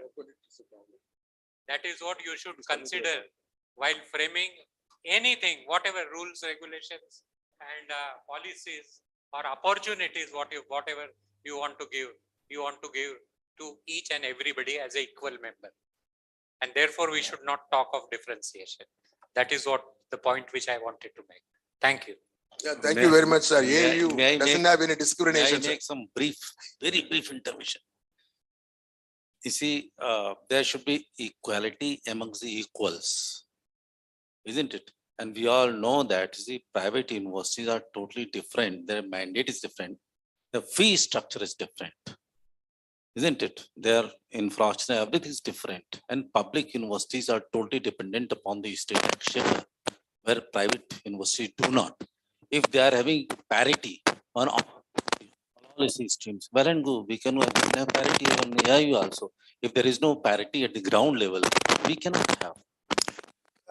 When it take this topic, it's debatable. Need not enter into it. Am I right, sir? We shall go further. Thank you, sir. Anyway, thank you very much. No. Then we to receive the annual report of the AAU for the year 2021-22, already circulated, sir. And during her presentation, madam, I am going to request Pankaj Mittal madam to make a presentation about the activities report in which you can have more details. Then to consider the revised estimate for the year 2021-22 and the budget estimate for the year 2022-23 in respect of following budgets along with relevant schedules. AAU main budget, government grant general, Ministry of Education budget. So these papers already we have circulated. Can you please put it?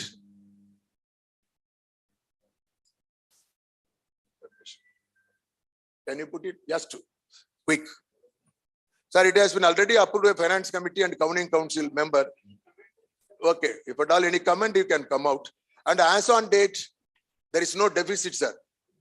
There is no deficit. But unless we improve the revenue in the form of subscription, we will be facing alarming situation. Because the portion of money we earmark per salary and is high, but it's common in every education institutions. And the rest of the expenditure also going high. So we are trying our level best to manage, sir.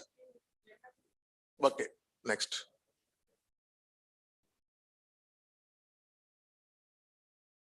To consider receipt and payment account, income and expenditure account, balance sheet, audit report, and the points for attention for the management respect of AU, including AU Employees Group Graduate Scheme for the year 2020-21, received Mrs. Sanjay Satpal and Associate Chartered Accountants, New Delhi, AAU Auditors, sir.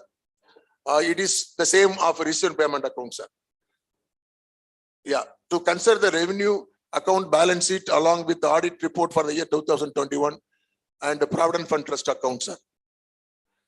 Before we were going to next agenda, there was a discussion in the Governing Council meeting yesterday saying that since we are getting government grant in aid and since we are using the funds of the universities, okay, this audit and all should be undertaken by statutory auditors and it must go for concurrent audit auditors.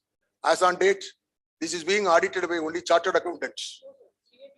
CAG audit, I know, they come once in 3 years. Now, I strongly believe as a president, after going through all the details, it was recommended by Governing Council, I am endorsing here. Because once you are getting because this organization should not land in trouble after 3 years, after 4 years. You know pretty well, the trouble will not come immediately. If at all anything comes after 2 years, and who was the president and who was the general secretary, that kind of question will come. Doesn't matter. Now, as far as this period is concerned, nothing, everything pakka and transparent, everything. In future also it should be. So now I seek your endorsement. Besides this regular, just like our government state university, just mentioned, our friend mentioned about state university, it must subject to other audit also, concurrent audit also. Concurrent audit must come and go through the details and give you a report. That report should be submitted in the ensuing general body meeting, which is going to come next year. Am I right, sir? I will take it for granted, sir. Thank you, sir. Next. Next, sir. Item 15, to consider the appointment of AU auditors for the financial year 2020-21 in respect of AU Provident Fund Trust and AU Employees Group Gratuity Scheme. Yes, sir. This is a appointment of auditor. The decision has been taken in Governing Council. It's a routine thing. Next. To consider the appointment of chartered accountant for the filing of returns. It is also required and it's a routine, sir. Next. To report that a 42-member university have yet to pay annual subscription membership fee in arrears for more than 3 years. Sir, this is an item, sir. By Chancellor, this is an item. Letters to 47 universities in arrears of annual subscription for more than 3 years were issued by the Honorable President from his end at Chennai, from my office, university office I have sent. Governing Council, its meeting held on November 17, 2021. It's nothing but resolution of asking the President to send personal reminder to all the Vice Chancellor. We have sent. Then below, the list of, and the university lists are there, 47 universities, we have the list. I don't want to display the list. It's okay. Some of the universities, 9 lakhs. Some of the university, 12 lakhs. Yesterday, the Governing Council, what we have decided? The Governing Council, previous Governing Council, we have decided, give them 1 month time. If at all they are not remitting, the membership can be terminated. That's the decision we have taken. So yesterday we have taken a decision. Why not we take the matter to the general body today? And it's a larger body. Let them take a decision of whether we can terminate or give one more chance, whatever you suggest, sir. Please, sir. Yes, Vice Chancellor, sir.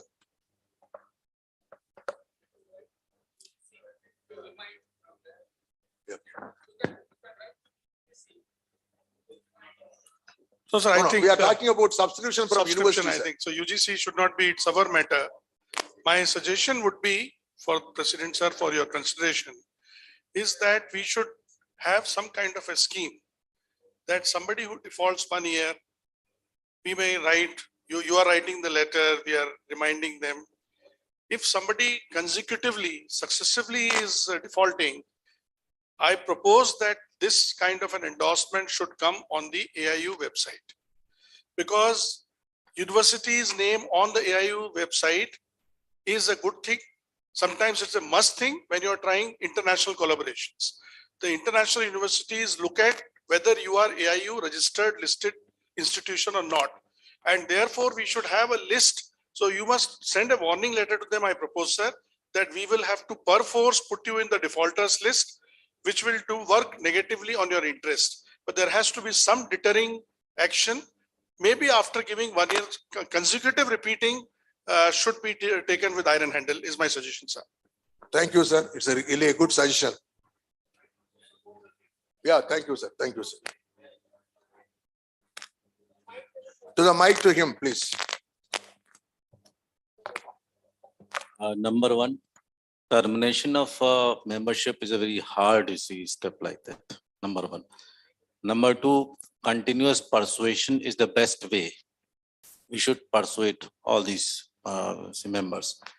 And third one, these members for the governing council should be made responsible to meet the people if they possible, contact them so that you can delegate your power to the members for the governing council. That's another way. Fourth one is that all the universities who are the members of AIU just put on their website they are the members of AIU. If they are not paying fee regularly, they will not be allowed. They shall not be allowed to just put on their website, they are the members of the AIO. If suppose this particular letter also goes to the Vice Chancellors, they will do the things. And quite possible, they may be interested in there are so many other things which may not be, you see, allowing them to pay the fees. That's like it. I have a question. Yeah. I have a question, sir. Yeah, please, sir, please. Madam, I will come to you. Please, sir. Sir, in continuation to the discussions which we had short while ago, AU is an independent body and it is run by the funds generated by AU. So naturally, we are expecting every member to be responsible in payment of the subscription. One. As rightly pointed out by many members, I endorse the views. Let there be a number of persuasions or even notice or whatever you can call it. But once if you are taking a harsh decision of terminating their membership, reconsideration should be with a penalty, sir. For example, you are just making my university to terminate because I have not paid. I have paid it, of course, that's a different thing. After 2 years, I will not continue, I will not pay. In third year, I am coming. So I have 3 years of arrears. Then 3 years they will have to pay. Then only you will have to give something. Readmission All type of things. Yes. Re-registration. Readmission should be with a penalty, and that penalty should be harsh. Or else they will take it for granted. AU is a respectable, as rightly pointed out by one of my colleagues, that we are just displaying it in our website. And most of the things, when we are just having some of the international students, they will be looking at this. So naturally, we are taking the brand name of AIU. Once if you are taking a brand, we are supposed to pay for it. It is a common, simple business and nothing wrong. But once if you are terminating, the re-entry should be very harsh. That is my humble suggestion to this august body, sir. Sir, in addition to this, there is one more problem that the ones who are in area for say 6-7 years, what they are requesting is that we are very poor, we are not able to pay. So just give us a relaxation for these 6-7 years. Current year, I am ready to pay and continue, but previous years I am not able to pay because I don't have the capacity to pay. No. So should we allow any such thing or not? No, ma'am. As far as this one is concerned, all universities have to pay the respective councils and everything their fees. AU is taking it for, we are taking it for granted, but it is having its brand name. We are making use of that name for the purpose. So once we are making use of the brand name, we don't say that 1.5 lakhs rupees is a big budget for a university. Not at an individual level. I'm talking of a university budget. And that should be taken into consideration. All the 3 sessions came from all the 3 vice chancellors exactly acceptable as well. It's for a kind information. We stopped extending services to those universities. Number 1, we are not inviting the vice chancellor for the conferences. Number 2, we are not allowing those universities to participate in our activities of sports, inter-university sports and all we are conducting. Likewise in cultural as well. It is one of the way by which we are telling that we are not able to continue the services of AE to those universities. And whatever told by our Honorable Vice Chancellor, we can put it in our website. That's number 1. Number 2, we can request the particular governing council member of the region can persuade and give the subscription. Third one, if at all we go for, we not terminate and we can collect readmission fees. Am I right, sir? Yeah. Anything else, sir? Yes, sir. So the conclusion is we need not go for harsh decision of terminating the membership. Am I right, sir? Once if you are terminating, it should be a harsh even to re-entry as far as this.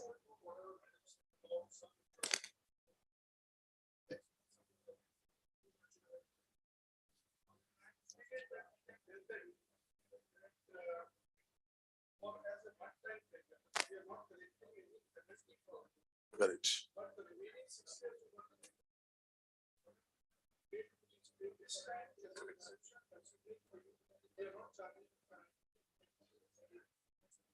Good, sir. Please, That's sir. right. One-time measure we can give them. One time.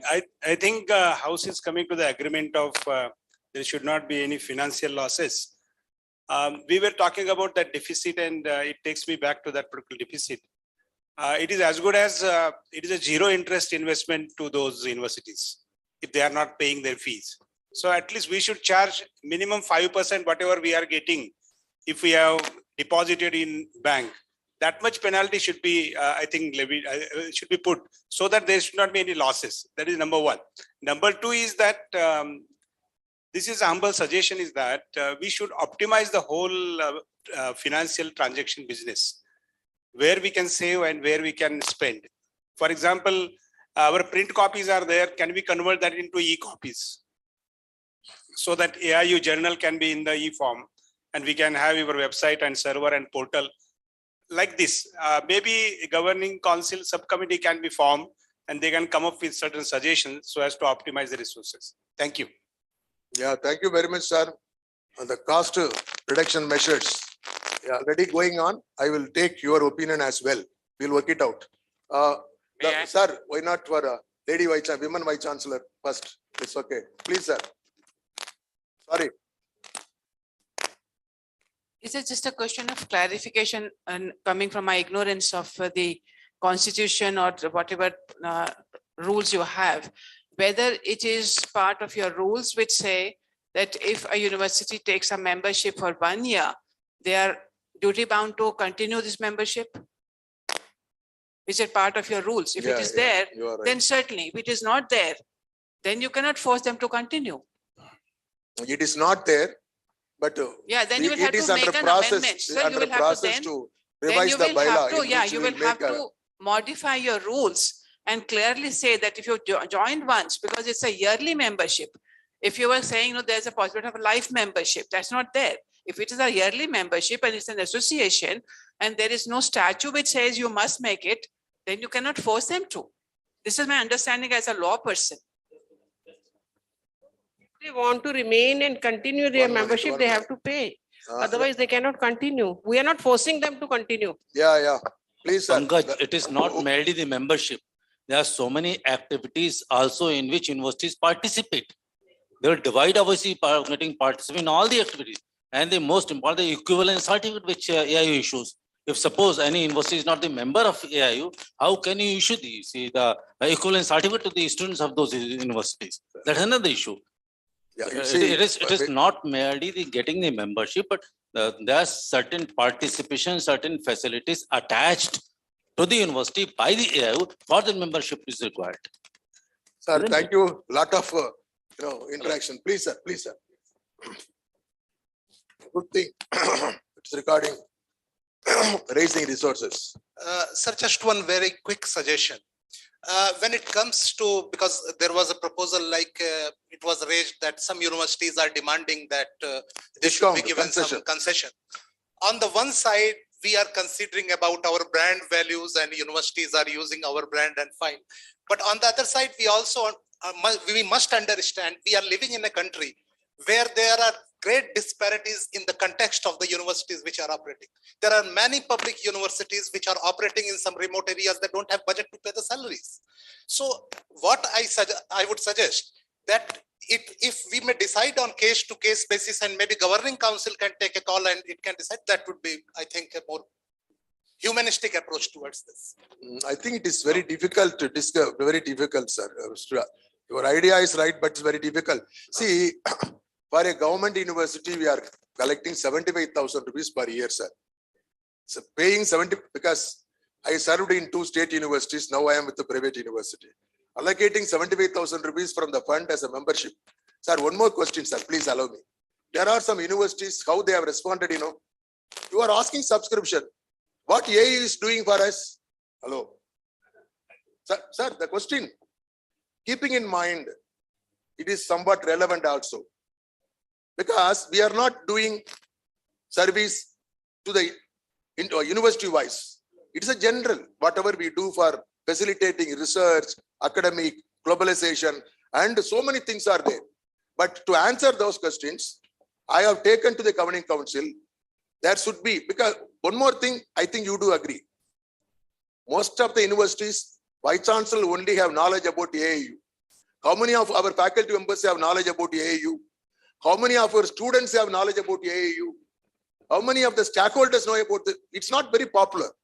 Now, to make very popular AIU, we have brought out the schemes. Already circulated, it is in the website. There are 9 schemes. That is for each and every university. Today morning also I mentioned in my presidential address. Okay, sir. And one is missing. How is he missing? I don't know. We have taken a decision in governing council, but it's not there in the booklet. that is joint conference with the universities. AAU joint conference, university joint conference. We give 25,000 rupees, yearly one conference. Okay. You can nominate some speakers if you want, suggest some speakers locally and internationally as well. The thing is, 25,000 is not important. In your campus, at least for 1 week, 10 days, that will be a talk about. There is a conference jointly with the AAU. What one is AAU? Such kind of popularity will be there. Am I right? This is one scheme. Second one scheme, the best researcher award. The Vice Chancellor can constitute a committee of his own and send the best teacher of award. We are giving award. And number 3, best research publication with highest impact factor. There is an award. Is it okay? Best student award, best sportsperson award. Likewise, we have announced it is going to be given every year to all the universities. Okay, these awards should be distributed in the convocation function. It's a request. When you announce in the convocation function, definitely the parents of the meeting, separately the chief guests who are coming, will have some understanding about, Association of Indian Universities there. It is the body meant for the Vice Chancellors. This and all we have introduced, sir. You can avail all these facility immediately as well. It has been approved by Governing Council.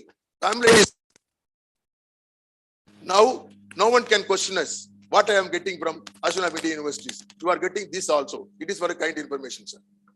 Please. Sir, what you have done is amazing and wonderful. What Madam has raised is that there is a technical issue because you take a membership. And if it is a continuous membership wherein you have to pay every year, then you can enforce it. But if you take a annual membership and few years if he is not paying and now he feels that he should pay, then you can collect only that. So please study the bylaws and get a legal opinion. Otherwise, if they insist that, I thought of taking membership now. After a few years, okay, I am taking again membership. Or if our bylaw says that once you take a membership, your commitment is to pay annually so that the membership is continuous. So this is a technical thing. And when we operate something legally, technically we must be correct. Honorable Vice Chancellor, sir, as far as this aspect is concerned, our bylaw is very silent. Now we are in the process of revising the bylaw, in which we will put it very strictly, very detailed as well. Okay. Sir, I told, sir, that AAU should go to,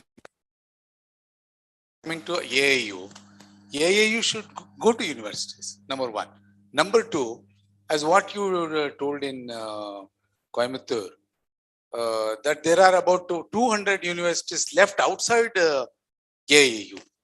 Sir, because you are so democratic and you're so secular, please motivate them and bring all the universities together, because you are doing wonderful. Universities are not making use of these opportunities. I think that's a great to all the universities. No university should be left out. And point number 3, I am really impressed that all the activities, as you told just now, that it is not only for Vice Chancellor, it is for all the academic bodies also, for all the, even students also, as what you morning you were telling about, that even students scholarship, sports activities also. Please, this is my humble request. Thank you very much. We'll make it, sir. We'll make it. We will see that rest of the universities also will fall in line. Thank you, sir. Thank you, sir. Can I just add one point? Basically, we all know that this payment, everything is made by registrars. Yeah. You are having a meeting of Vice Chancellors only. Why not? We have a meeting of registrars. Then money will definitely come. Yeah, that's also a good idea, sir. Yeah. Registrar. We cannot go to registrars and finance officers. Nothing. We shall mark a copy to the registrar, sir. Okay, it's okay. It's okay. Okay, sir. A lot of time that there should be a conference of registrars, finance officers, and controller of examinations. So it is will be holding it. Thank you, sir. 97th annual meeting of the association in the year 2003. By rotation, the chance goes to East Zone. So we have received 3 nominations, sir. Requests. One is Northeastern Hill University, Shillong, Meghalaya, University of Science and Technology, Meghalaya, the ICFA University, Sikkim. And okay, see, this is the selection prerogative of the president, sir. Okay, incoming president, sir. And we will be taking the item now. After that item, we can pass on the responsibility of selecting this, choosing this representative to the president. Right now, the Vice Chancellor of Science and Technology will present here, sitting beside me. So far as the second number is okay. Wait. Oh, another few minutes. Next agenda comes. Okay. To declare president and vice president of the association for the year 2022-23, sir. Okay. And it is for the kind as per the bylaw.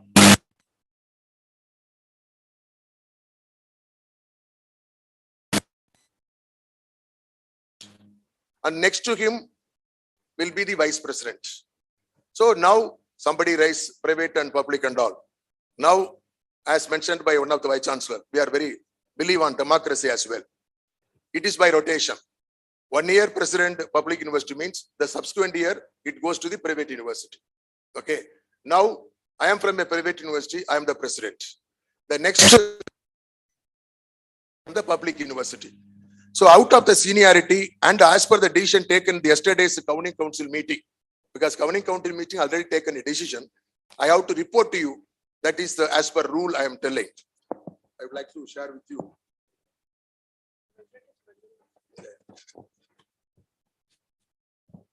As decided in the yesterday's governing council meeting, on the basis of the seniority available, and who is right now the vice president of the AAU. Now, President Surandan Das of Jadavpur University, Calcutta, West Bengal, University of Calcutta, has been elected as the president for the 2022-23, sir. Okay. And I think you have seen him in the morning participating in the interaction session with the officials. So I would like to join with you all conveying our compliments and congratulations to the newly elected president, sir. Yes. When we elevated vice president as a president, so next senior most vice chancellor should be elected as the vice president. In due course, he will become the president as per the seniority list and as per the decision taken in the governing council meeting held yesterday. Now, right now, Professor G.D. Sharma of University of Science and Technology, Meghalaya, Bilaspur University, Bilaspur, Chattigarh, Nagaland, he served in Nagaland University, Koina as well, very well experienced vice chancellor. Now, I am very happy to introduce Dr. G.D. Sharma to all of you, sir. Now I am requesting my colleague bring a chair and allow him to sit. It is an honor to all of us. He is going to be the incoming president after 1 year. Next year, yeah, okay. Please bring a chair, sir. Let him join with us. President. Okay. Congratulations, sir. Congratulations, sir. Congratulations.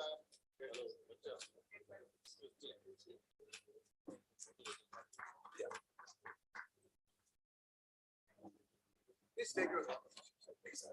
No, please.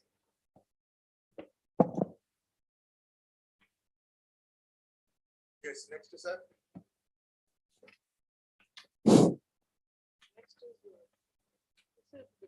Yeah, that is item number 2. Consider amendment in the chapter number 2, rules and regulations, para 12, committees of the governing council of the AAU bylaw. And this matter placed yesterday in the governing council. And there was a report presented, but governing council not accepted. Now, that time I deferred the matter. Because of that, today, now I am withdrawing this item in the meeting, sir. Okay, it doesn't matter. What is it? Okay. Oh, these are all the various committees we have formed. Chapter 2, rules and regulation, various committees. Okay, go ahead. Amendment. Yeah, go ahead, sir. Yeah, you see, as per previous bylaw, the matter dealing with the establishment was named as staff affairs committee. We have changed it into establishment committee as well. Okay. Now we seek approval for reconstitution, name, change of name and all. Yes, yes, sir. Yes, sir. Earlier item, sir. Yeah, give the mic to him.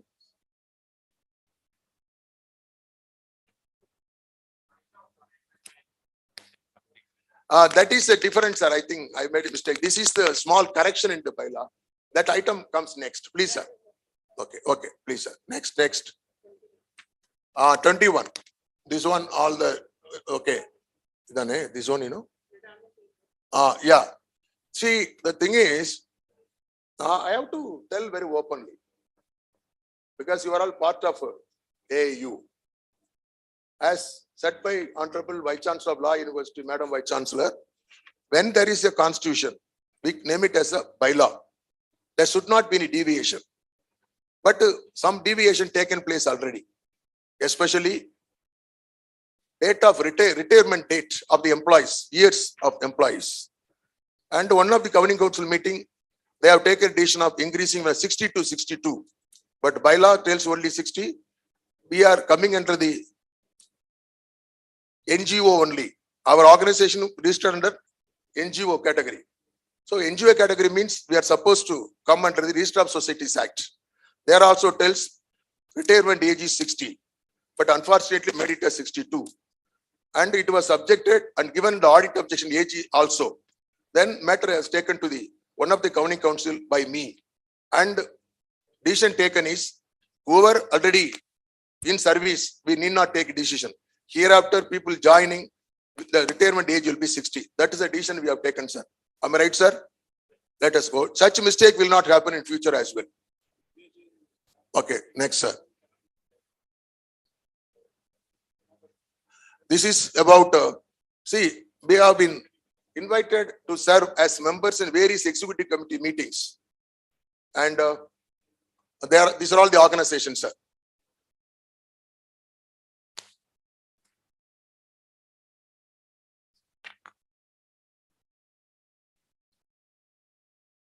Now I would like to request the incoming presidents and who are all going to participate in the meeting. We must be very firm in placing our request in the concerned meeting. That's most important. Because I am not telling for my own. I have attended 3 meetings. All along I spent much time, spoke about universities, vice chancellors and all. Likewise, all the members who are representing.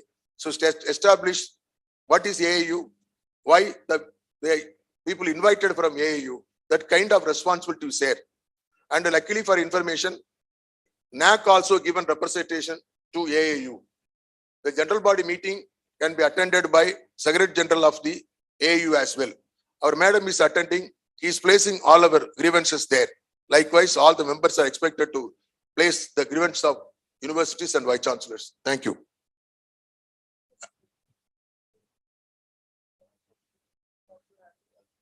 That's right. I am telling. Good question. See, we come under the University Grants Commission. Whatever may be the discipline or university. And unfortunately, we are not getting good support from UGC. I can very openly tell, for all the 5 zonal conferences, we have invited chairman or joint secretary or additional secretary level to come and attend the zonal vice chancellors meeting.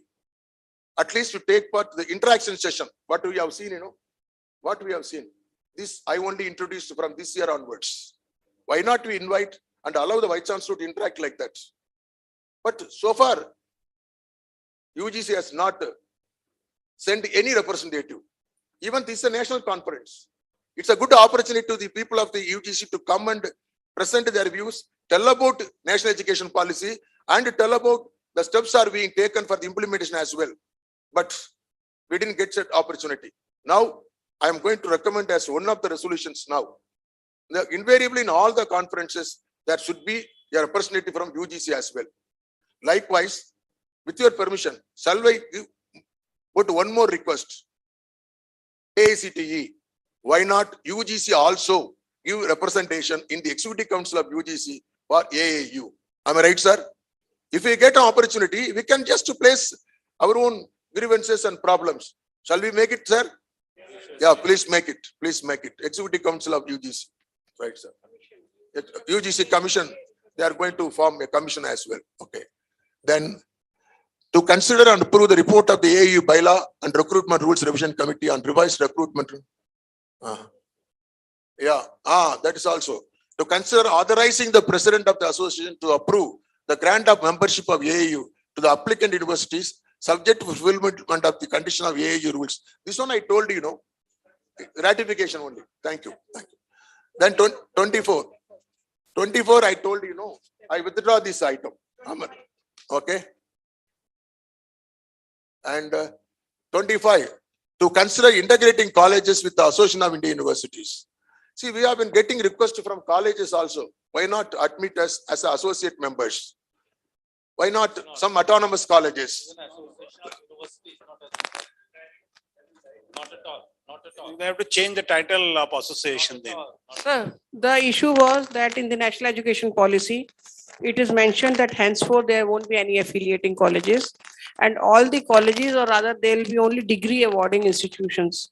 So this matter was referred to the Governing Council and it was discussed in all the zonal meetings of the Vice Chancellors, where it was said that we cannot be granting full membership to the colleges, but only to autonomous colleges who have their own curriculum drafting committees, who draft their own curriculum, who conduct their own examinations. But the degree is given by the university because they don't have the power to give a degree as per UGC Act. Therefore, only for autonomous colleges, and we want to integrate them in the sense because as per the national education policy, they have to become degree awarding in future. So if they have to become degree awarding in future, we have to initiate such steps so that they are integrated with the AIU or with the universities in future. Therefore, the Governing Council had approved that we can have autonomous colleges as the associate members. Of course, we'll be making the rules, but this is in principle approval which we are seeking from the governing body. Yeah. So unless the colleges becomes the degree awarding institutions, they should not be included. Autonomous colleges are not degree awarding. The degrees are being awarded by the universities only. That's why unless and until the colleges gets converted into degree awarding colleges, till then they should not be included. See, when they become degree awarding institution, then they will automatically come. Then we are not doing any favor to them. So autonomous, right now, we are only making them associate members, not full members. So once they become degree awarding, they'll become full members. Then nobody can stop them. I mean, then there is no favor granted to them. So right now, when they're in the process of becoming degree awarding, which they will become very soon, should we handhold them and make them associate members so that they start learning the nuances of the university? so our title is Association of Indian Universities. So in that it may get disturbed. Basically, as per the NEP, there will be no affiliating universities by 2030. Yes. So things are evolving, and let us watch, let us wait, and as it's coming like that, then we can take a decision. Don't jump into conclusion. We have enough time to take a decision. See, that is what I was. Sir, this morning, Sir Buddhi was telling about this. NEP, madam, I fully agree with you that NEP, I think it needs time. Maybe about 5 years or 10 years. You can't come to a consensus because NEP has done this. But the ultimate power is with the university only. They may be autonomous institutions, but they are not our degree awarding institutions. So let us wait for 5 years or 10 years so that we can take the decision. Thank you very much. Now this is a technical point which I would like to bring. The intention of Association of Indian Universities is very good, very inclusive, and we should be inclusive. But while becoming inclusive, we should be technical also. Today, the autonomous colleges status can be withdrawn. Tomorrow, you give them a membership, and day after tomorrow, their status will be withdrawn by the universities, depending, and the UGC, depending on their performance. And there are a number of issues which universities are facing. This is a practical thing. And therefore, we must have patience. And as and when they become the university, degree granting institutions, we should give them membership. But nobody stops us from grooming them that if you become a university tomorrow, but for that you don't have to make them the member. You can always have workshops, orientation, leadership program, training them about governance. Everything can be done. And I'm sure they will come to us for that kind of training. So there is a way, but don't be in a hurry. And therefore the education policy is also talking about in 2035 we want to achieve. They're not talking by 2023, even though UGC is in a hurry. Every day some or the other regulation they are bringing out. Okay. So we should wait. Thank you, sir. But about the last. Sir, I have just two things. One is for my information, but one is rejoinder to what he said. My suggestion is like when you apply for somebody like AACSB for accreditation.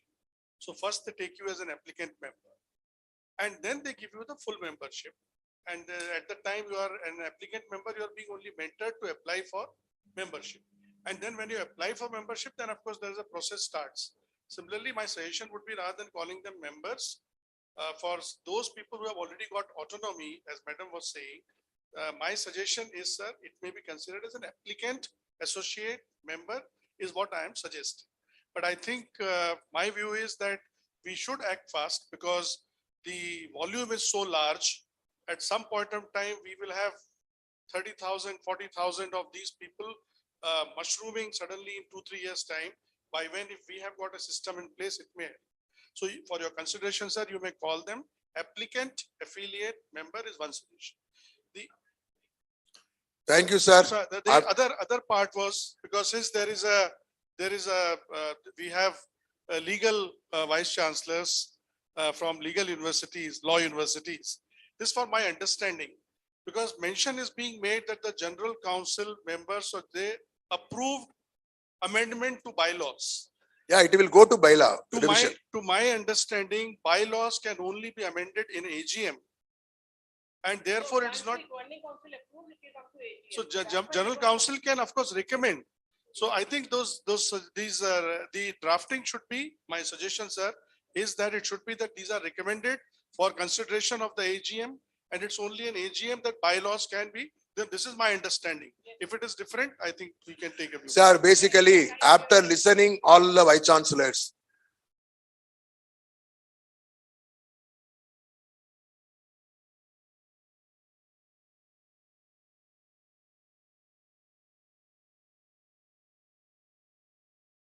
Just saying this, that these kind of items, first of all, we should look at the bylaws to say, do we have this authority to make this amendment? But there are always the objectives of the association and all the rules, etc., have to be made for promoting that. So when you introduce this item, it should be that either we are amending the bylaws or we are doing it as per such and such clause of the bylaw, that this is the approval we require. sir, basically, every day we get something about national education policy from UGC. When we are going to get a definite regulation notification, we don't know. We will wait and see. Until then, we need not go again. That matter is over. I think we have completed the agendas of business session. But, And there is going to be one more session, general session. 5 seconds. Please, sir. 5 seconds is whatever suggestions which have come. So we are waiting, not giving the membership to autonomous colleges. Number one. Number two, don't amend the bylaws in bits and pieces. In totality, you should think, and then only you amend the bylaws. That decision has been taken yesterday, sir. Governing Council. It is going to be a revision of total bylaw, not by portion as well. Thank you.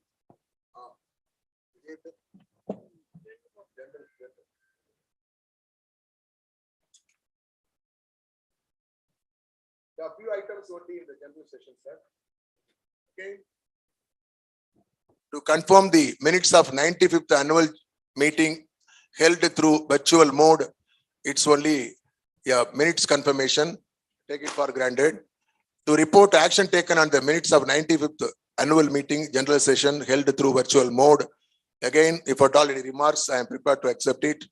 And the next one, various recommendations given by zonal vice chancellors meeting. Just for information,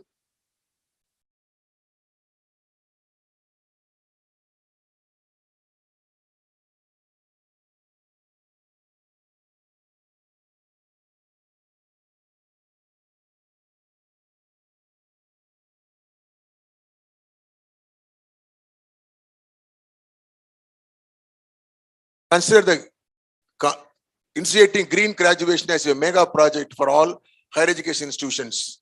This item given by Dr. B. Balakrishna Shetty, Vice Chancellor, Sri Siddhartha Deemed University, Tumkur, Karnataka, has proposed an agenda for initiating green graduation as a mega project for all higher education institutions, sir.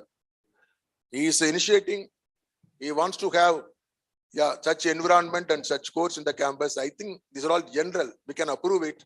And what he is saying is that every student who gets admitted to a university, he or she should plant a tree as soon as they enter. And during the course of that study, they should be taking care of that tree, and that tree should be there for in the name of that student forever in that university. So this should be implemented in all the universities, and then we should call it green graduation, that you have graduated while you have taken care of a tree. So this is green graduation. It's a good thing. We can just whatever possible, let them do it. Okay, thank you. Next. Please, sir. This is your proposal, no? Oh, you can speak for a while. No, you can speak for a while. Yes. Yeah, Mike, give the mic to him. It's not that just like a green revolution, go green, all such initiations. Yes, it is not that just a green revolution, go green or something like that. It is like a student is adapting the tree. That is most important, number one. Number two, it is a part of the SDGs because it is also a part of Millennium Development Goals of WHO and SDGs climate. Basically, it is green revolution and climate. It is what we say is a student will adopt a tree during his course, number one. And when we initiated this project, and the student said, whenever we come to for graduation, for 25th year meeting, 50th year meeting, we'll come and see the plant, and also not ourselves, our children also will come and see the plant. That was a commitment the student showed. That's why I said this is a green graduation project. Now, what I'm telling is, this tree should be the picture of the tree, 5-year-old tree should be there in the photograph of the student during the graduation or his graduation certificate, for which we have given a letter to the UGC. And planting trees by the students, I think it will enhance the intellectual energy of the students. That is also most important. Involving themselves in NSS projects is very, very important. So this is what the 4-5 requirements and 4-5 parts of this particular project. Thank you. Now, one space, the constraint which I also mentioned here, which plant, number one, and where is the space? Now, of course, we have got a space. The universities which have got a space definitely can put it in the space, number one. If they don't have the space, they should put it in the adjacent highway. That is a most important point. And we say about 2 to 3 plants, sometimes we collaborate with the farmers so that they will also take care of the plant. So it is either in the campus, or it is on the adjacent highway, or it can be in any place. It doesn't mean that it should be in the campus. So some of the universities will have about 100 acres, 200 acres. Yes. Sir, in principle, it is well and good, sir. Yes. We will recommend. It is up to the vice chancellors, according to the facility available, they can carry out, sir. And Karnataka state has made it mandatory to all the universities, that's number one. Oh. And Philippines government said for graduation of a student, he should have a plant on his name. Government of Philippines. So these are the points I would like to say. Good idea, sir. And there are Madam, Pani for these plants is summer. Madam, these plants are usually planted during July, and I think most of the plants will sustain within 3 months of rainwater. And if at all, sometimes the students also are ready to put, that's why I'm telling, students are adopting. It is not a politician who is putting the plant, it is a student who is putting the plant. And I've seen students taking water from their, from the rooms and planting, putting water to this plant. That's why I'm telling, the student is adopting a plant. Sir, He's not just posting the plant. See, if we start discussing about all these things, it will take another 1 hour, sir. But you must appreciate the mind of our Vice Chancellor who has brought out this matter. Sir, may I add So far something, you have sir? not spoken, please. The Swami Vivekanand Subharati University at Meerut has already started this long back. And not only for students, we are planting trees in the name of martyrs. We have a Upwan garden in the name of Kargil Upwan. And we have 100 or thousands of trees planted on the name of various martyrs. Thank you. There are some case studies like that in many universities, sir. Teachers garden is there in Bharatiyar University, I have seen. And students on the day of birthday, students are asked to just plant trees like that. There are many. Even go to VIT Vellore. Suppose you are invited to be there as a chief guest, they are asking you to just plant a sapling. They maintain it. Even if you go after 20 years, you can see your name is there. Likewise, we can do it. Sir, your concept is really good. We will make it. Likewise, may I know the presence of Dr. Rajendra Prasad, Vice Chancellor, University of Agriculture Science, Bangalore, available here? So he has given an agenda. It is about enhancing 10% admission every year for increasing cross enrollment ratio. We accept it. Why 10%? We can think about more than. No, it's okay. Okay. These are all agenda they have given for discussion. And how far it is possible, I don't know. It is for discussion, for consideration. That's all, sir. It's not going to be a recommendation. Then next item, consider status of executive mode degree and suggestions for standardization. Tripathi, Dr. Tripathi, yeah, please, sir. Give the mic to him, sir. Him come out with the details. 6 and 7, both are here. Please, sir, please do it, sir. Thank you. The agenda is proposed because many of the universities in the country are offering the executive degree programs. And executive degree programs comes as a part of work integrated program. Many universities offering MBA executive, many universities offering Master of Hospital Administration executive, MPH executive. Because there is no clear guideline on the part of UGC. So we are using section 22 and we say that because it is an innovative mode of delivery. So in parenthesis, we are taking. And AICT is also silent on the degree. They say that executive PGPM can happen, executive diplomas can happen, but they don't have the mandate to define on that executive degree. So why not to propose to the regulatory bodies so that what is happening with the students, I have seen personally in many of the universities when they are completing the master's degree program, and after that some other universities they are not able to recognize it for the doctoral degree admission. So they are working, they have 5 years experience, 10 years experience, they have done they have made all the rigor what is required, and after that this challenge is coming. So if UGC can take the note of this and we can request them that whatever they feel based on the expert committee, so that's the one agenda that I have tried to add here. And another is the related one is, often we discuss about industry, university academia and industry interface, and then we say that the quality and relevance of our research is not up to the level, only rigor is being emphasized and Scopus and Web of Science, it is not contributing to the social relevance. And the challenge here comes is that when a practitioner comes for the research and integrates, as in case of most of the developed country and Western universities, if you look at the Financial Times top 100 or the Times ranking or any of these, they have the practitioner's degree like DBA, Doctor of Business Administration, they have EDD, Doctorate of Education.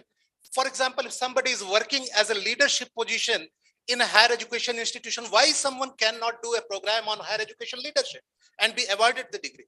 So we should be opening this in our country so that on the one side we can contribute to the capacity building, that is also for SDG 4 and also for the remaining SDGs.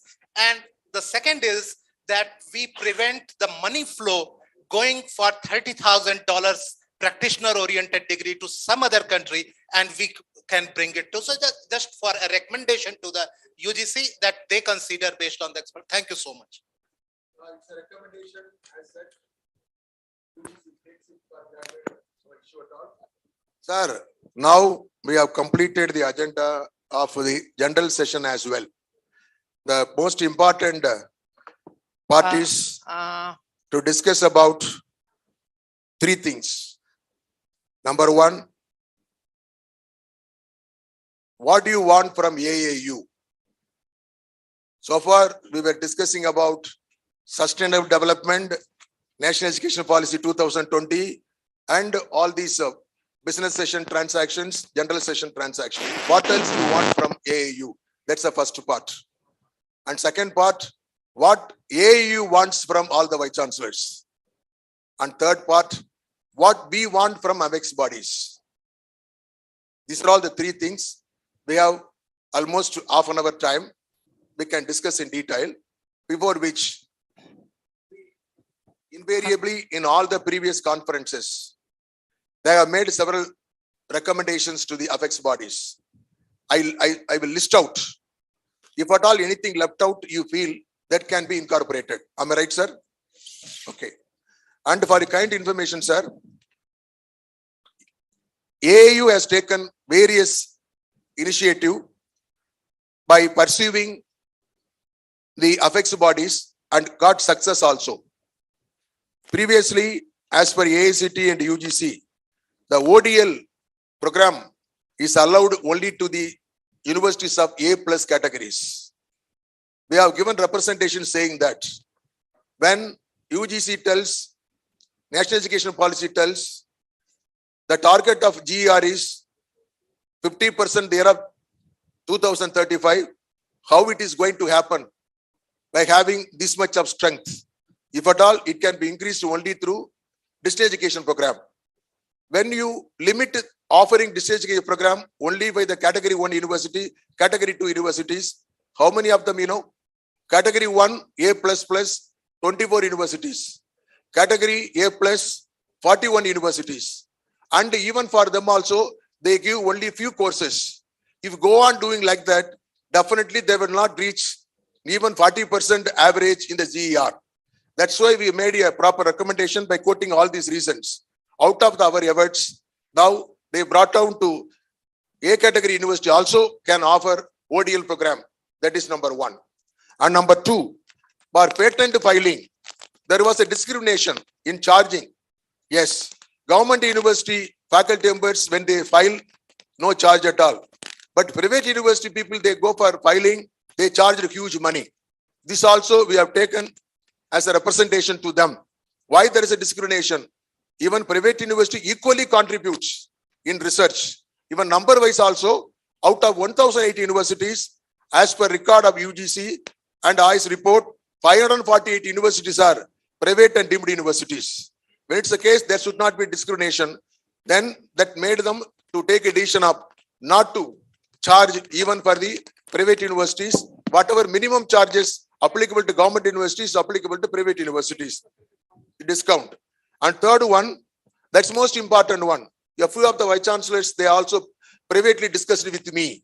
Yesterday also, there was an agenda in the County Council meeting given by former President, immediate past President Dr. Tej Pratap. What is that? NIRF, there are categories. They are doing ranking by category wise. Technical, medical, pharmacy, dental, it go on. But there are certain universities for which there is no category. And right now, the Vice Chancellor of the University of Tamil University of right now available. He feels that his university is exclusively meant for language.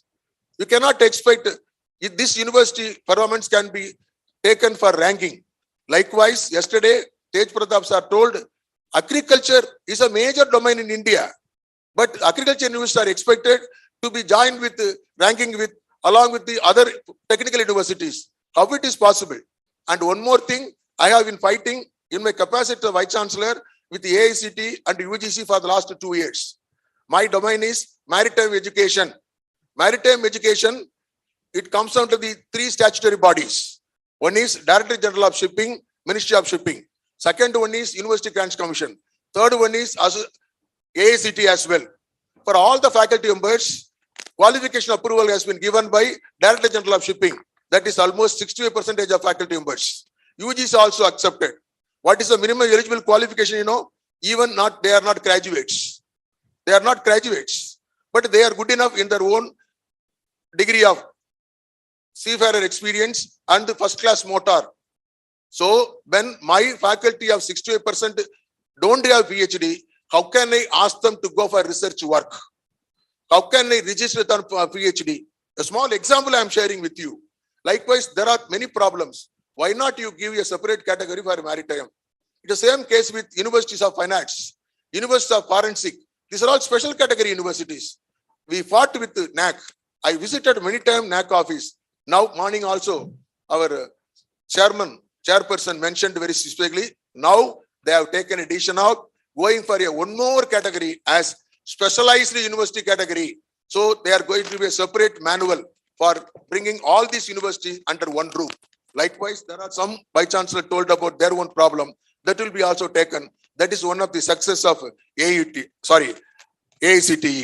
And the AICTE, I have taken certain issues, then and there a shortlist. These are all the ways in which we are directly dealing with your problems. Now I am coming to the recommendations so far, what we have decided. Number one, tenure of the Vice Chancellors to be uniform throughout India. There are universities 5 years. There are universities 4 years. There are universities 3 years. It should be uniformly 5 years. Likewise, retirement of the age of the Vice Chancellor is also different from private and public and all. It should be uniformly 70 years. Is it right or wrong, sir? Definitely. Okay. If at all any dispute, please come out. And the third one, salary. Yeah, these are all, we got it from Vice Chancellor only grievances. Salary. Sometimes some universities, Vice Chancellor are getting lesser by than their professor of the university as well. Am I right or wrong, sir? Huh? How the faculty will respect you? This is the Vice Chancellor. He is getting less than that. So that salary of the Vice Chancellor should be above. Sir, that's a rule. Law, University Vice Chancellor will say it must go along with the cadre, sir. That is the third. Are you endorsing, sir? Right, third. And the next one, name of the private university. Sir, every time we are getting regular notice. NEP, implement this one. NEP, implement this one. For which we need notification, we need funding. But there is one notification private university are expecting. Without any cost, the chairman of the UGC can send one circular saying that we are implementing NEP 2020, saying that hereafter private university need not put deemed university or private university, that can be as university. Very simple thing, sir. But it is not taken into consideration. This we are including. Another one, there is a recommendation in NEP saying that the fund distribution for research, DST or some other organization, it should be equal opportunity to be given to public university and private university. So I am not telling because I belong to private university. It is a recommendation given by Dr. Kasturi Rangan. It is there in the national education policy, sir. Then next one. All disciplines, sir. Yes, sir. That's right. The NIRF should create additional category of agriculture, maritime, fine arts, and forensic. And next one. Morning, yesterday, Professor Lokanath also told. And today, our Vice Chancellor from Mother Teresa University also told. Invariably, in all the speeches, our Honorable Prime Minister, and especially our Vice President today, I don't know, he has not mentioned, in all the mother language, the local language should be given much importance. And the NEP also advocated languages. But when you are advocating, why you are not considering the articles given in the local language for our own accreditation purpose? Vice Chancellor also raised. Okay, it is a must. See, when you brought something from outside the country, you must have brought everything here. When you want to go to China, the same thing should be applicable here. In China, they accept all regional language, the local mother tongue language, publication as well. So these I are taking as one of the recommendations. Am I right, sir? You want to say anything, sir? Yes, sir.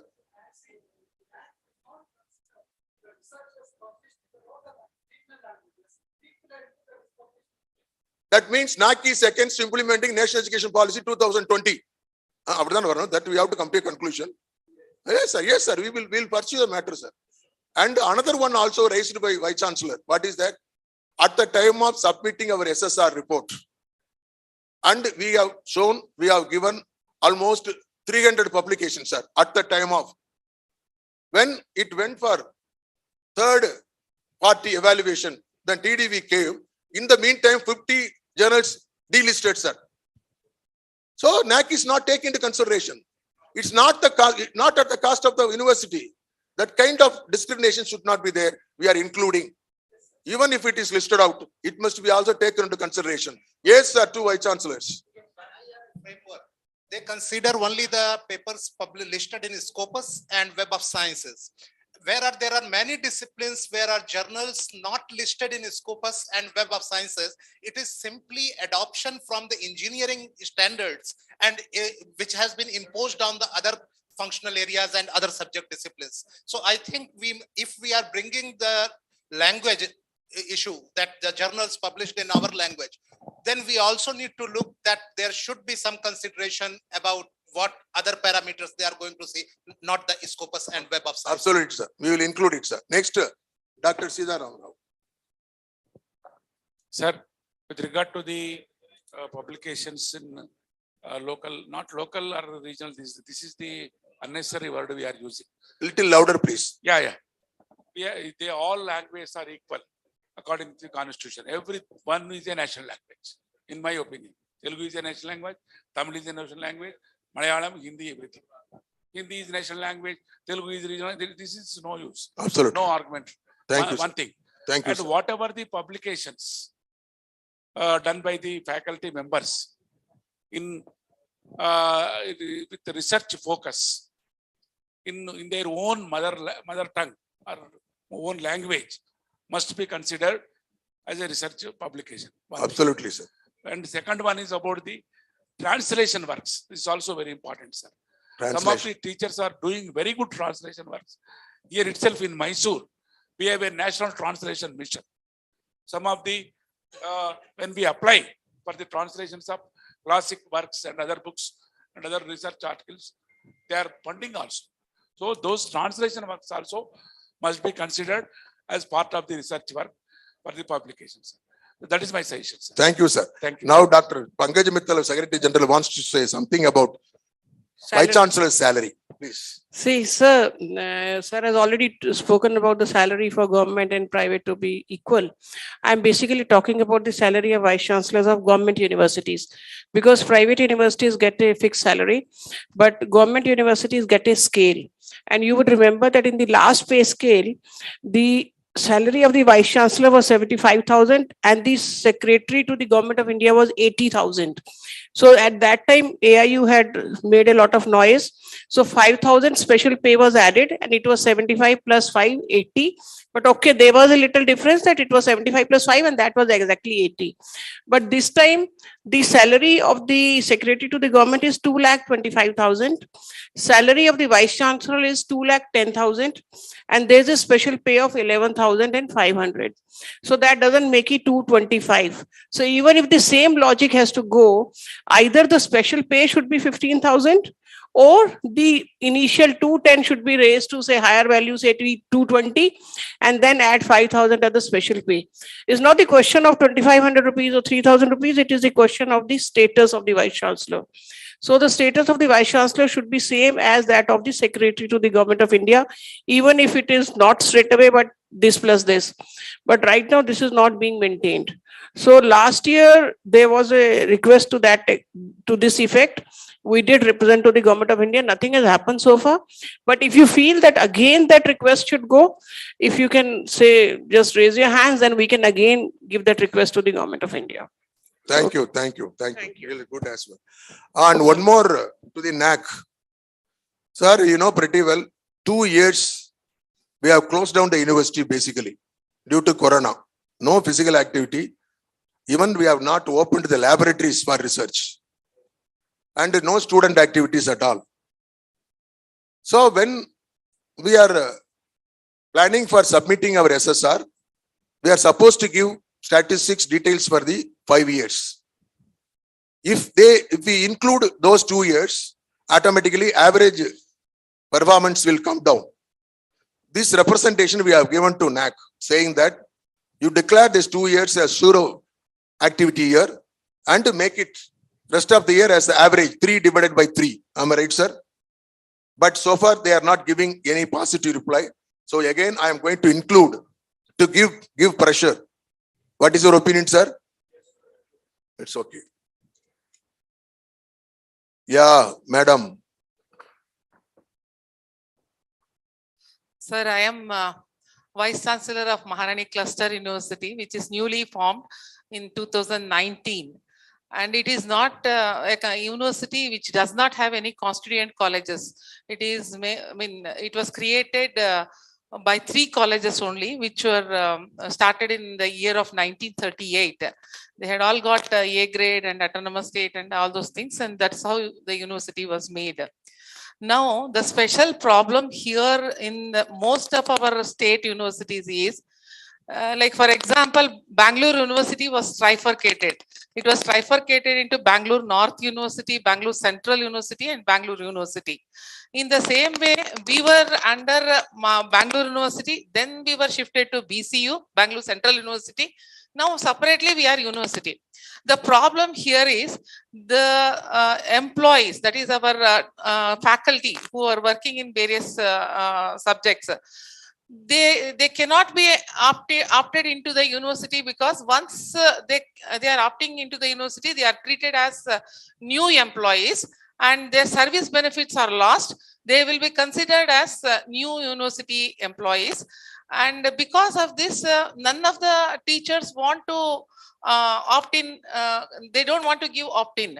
So this is there is a big problem in the all state universities of Karnataka. Actually, our government is agreeing to give, but our finance department is not agreeing to do all those things. They consider them as, say, for example, the teacher who has served already 25 years or 27 years, he or she is opting the university, they'll be treated as new employees. They are not considered as just a transfer of Vice Chancellor, madam, I think it is beyond our framework of AAU. No, you are really, we are very much sympathetic towards your problem. No, but AAU cannot do that level. It's a local. Your Vice Chancellor, very dynamic Vice Chancellor, is available with the University of Mysore. He will be very useful to you. I am yes, telling. sir, he is with us. Yes, madam. This is beyond our area. But I should can not. you bring it to the notice of UGC, Yeah, sir? thank you, thank you, sir, thank you. sir, Please send a memorandum and give a copy to us. Whatever possible from end, we will try our level This is best. a very serious problem in Karnataka, sir. Many of the new universities that were established, they are not able to get their salary also. And because of this cluster university and independent university, AIU should come to their rescue also, sir, because this is very serious. Professor Hemant Kumar also knows it very well. And all the vice chancellors in Karnataka, about 29, and now they are starting another 7 universities also. You can just imagine as to what would actually happen to those 7 new universities in Karnataka also. Sir, AIU should take up this responsibility, and otherwise, nobody wants to become the vice chancellor of new universities. Yeah, sir, I think sir has some new resolution. Dr. Kaliraj sir. See, this one last government of Karnataka, they were the one. They started implementing new education policy. Yes, first state. Oh, this is these are the clustering the colleges is a part of NEP.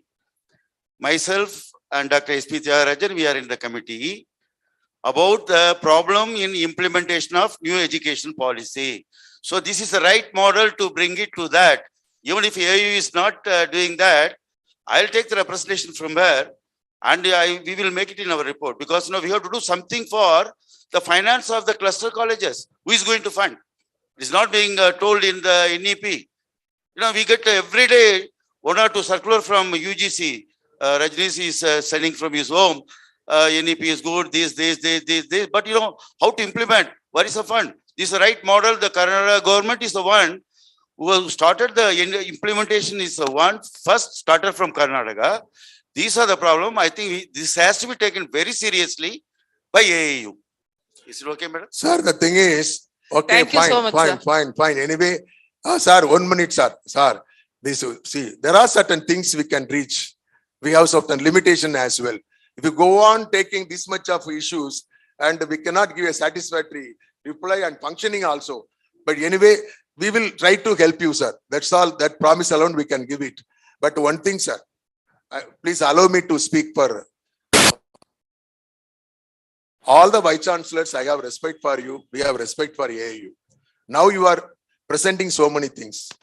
AAU constituted a committee for NEP Implementation Committee 2020, headed by Dr. S.P. Tyagarajan, former Vice Chancellor of University of Madras.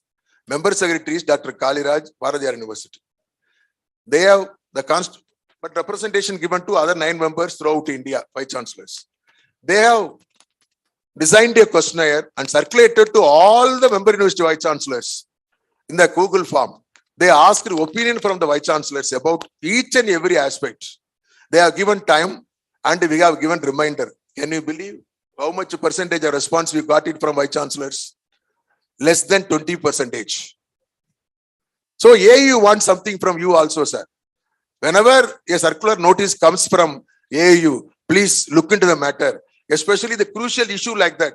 Unless you give your opinion, how we can consolidate the opinion, give it to the government as well.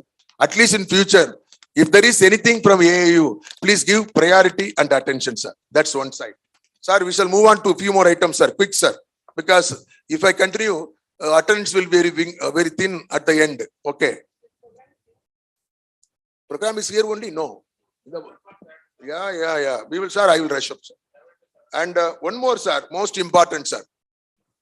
UGC, we have got the document almost 17 months ago. Very much orientation given to us. Lots of conferences, lot of seminar, including AAU conducted throughout the year. But policy is different from implementation programs. So far, we have not received any notification regulation except a few.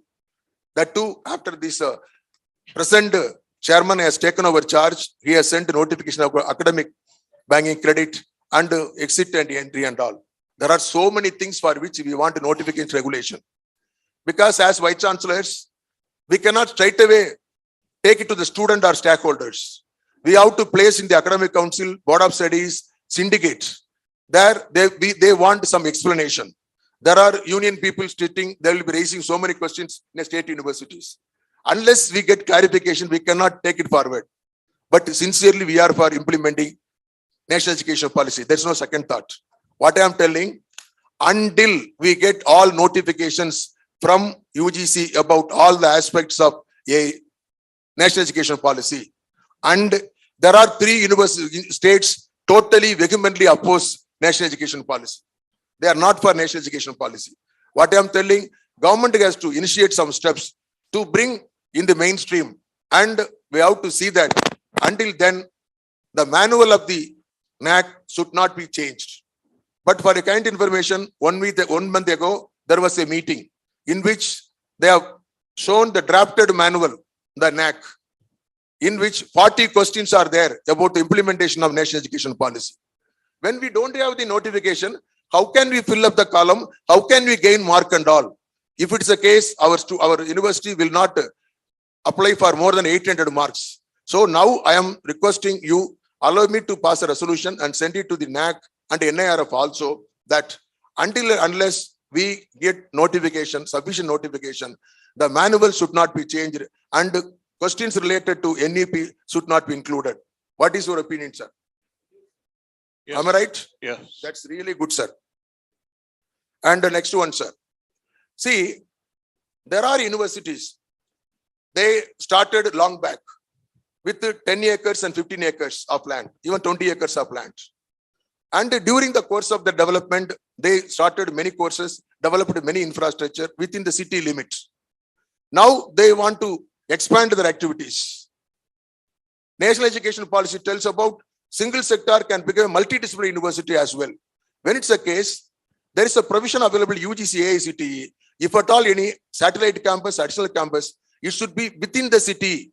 Otherwise, that university should come under the category number 1, A++. When this university can get A++, when they can think about expansion. So The provision given in the UGC and the AICT of within the city at least should be extended within the district at least.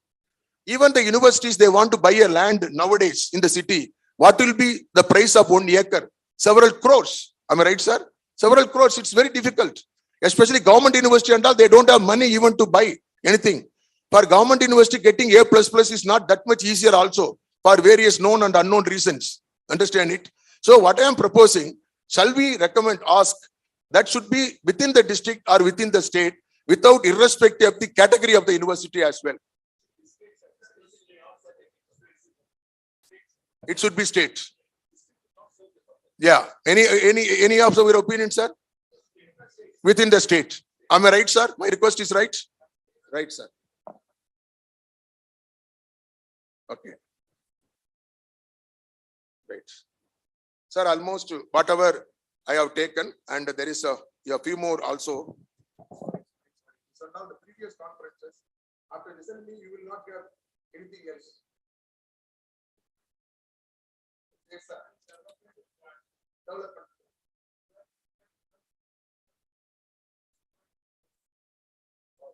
Even after getting and there is one more. With the reference to faculty recharge program, instructions may be given to the universities to observe them against backlog vacancies and to promote them to the next levels as and when they complete their criteria. Okay. Any other items, sir? I have told any other item other than what I have told you? I think I have covered. Yeah, I will take one.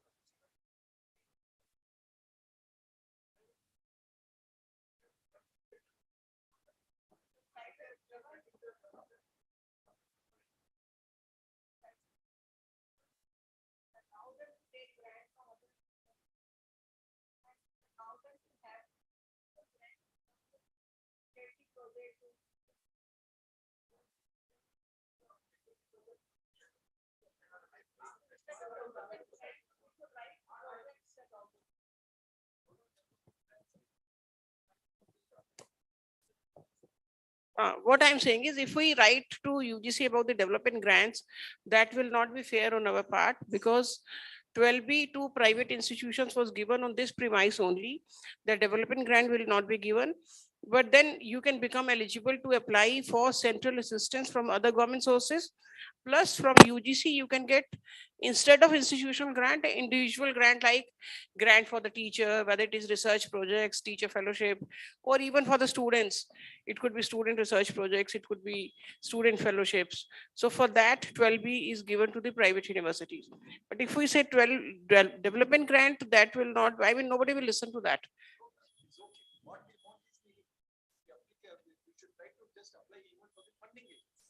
That is all. Funding agency you can apply, yes.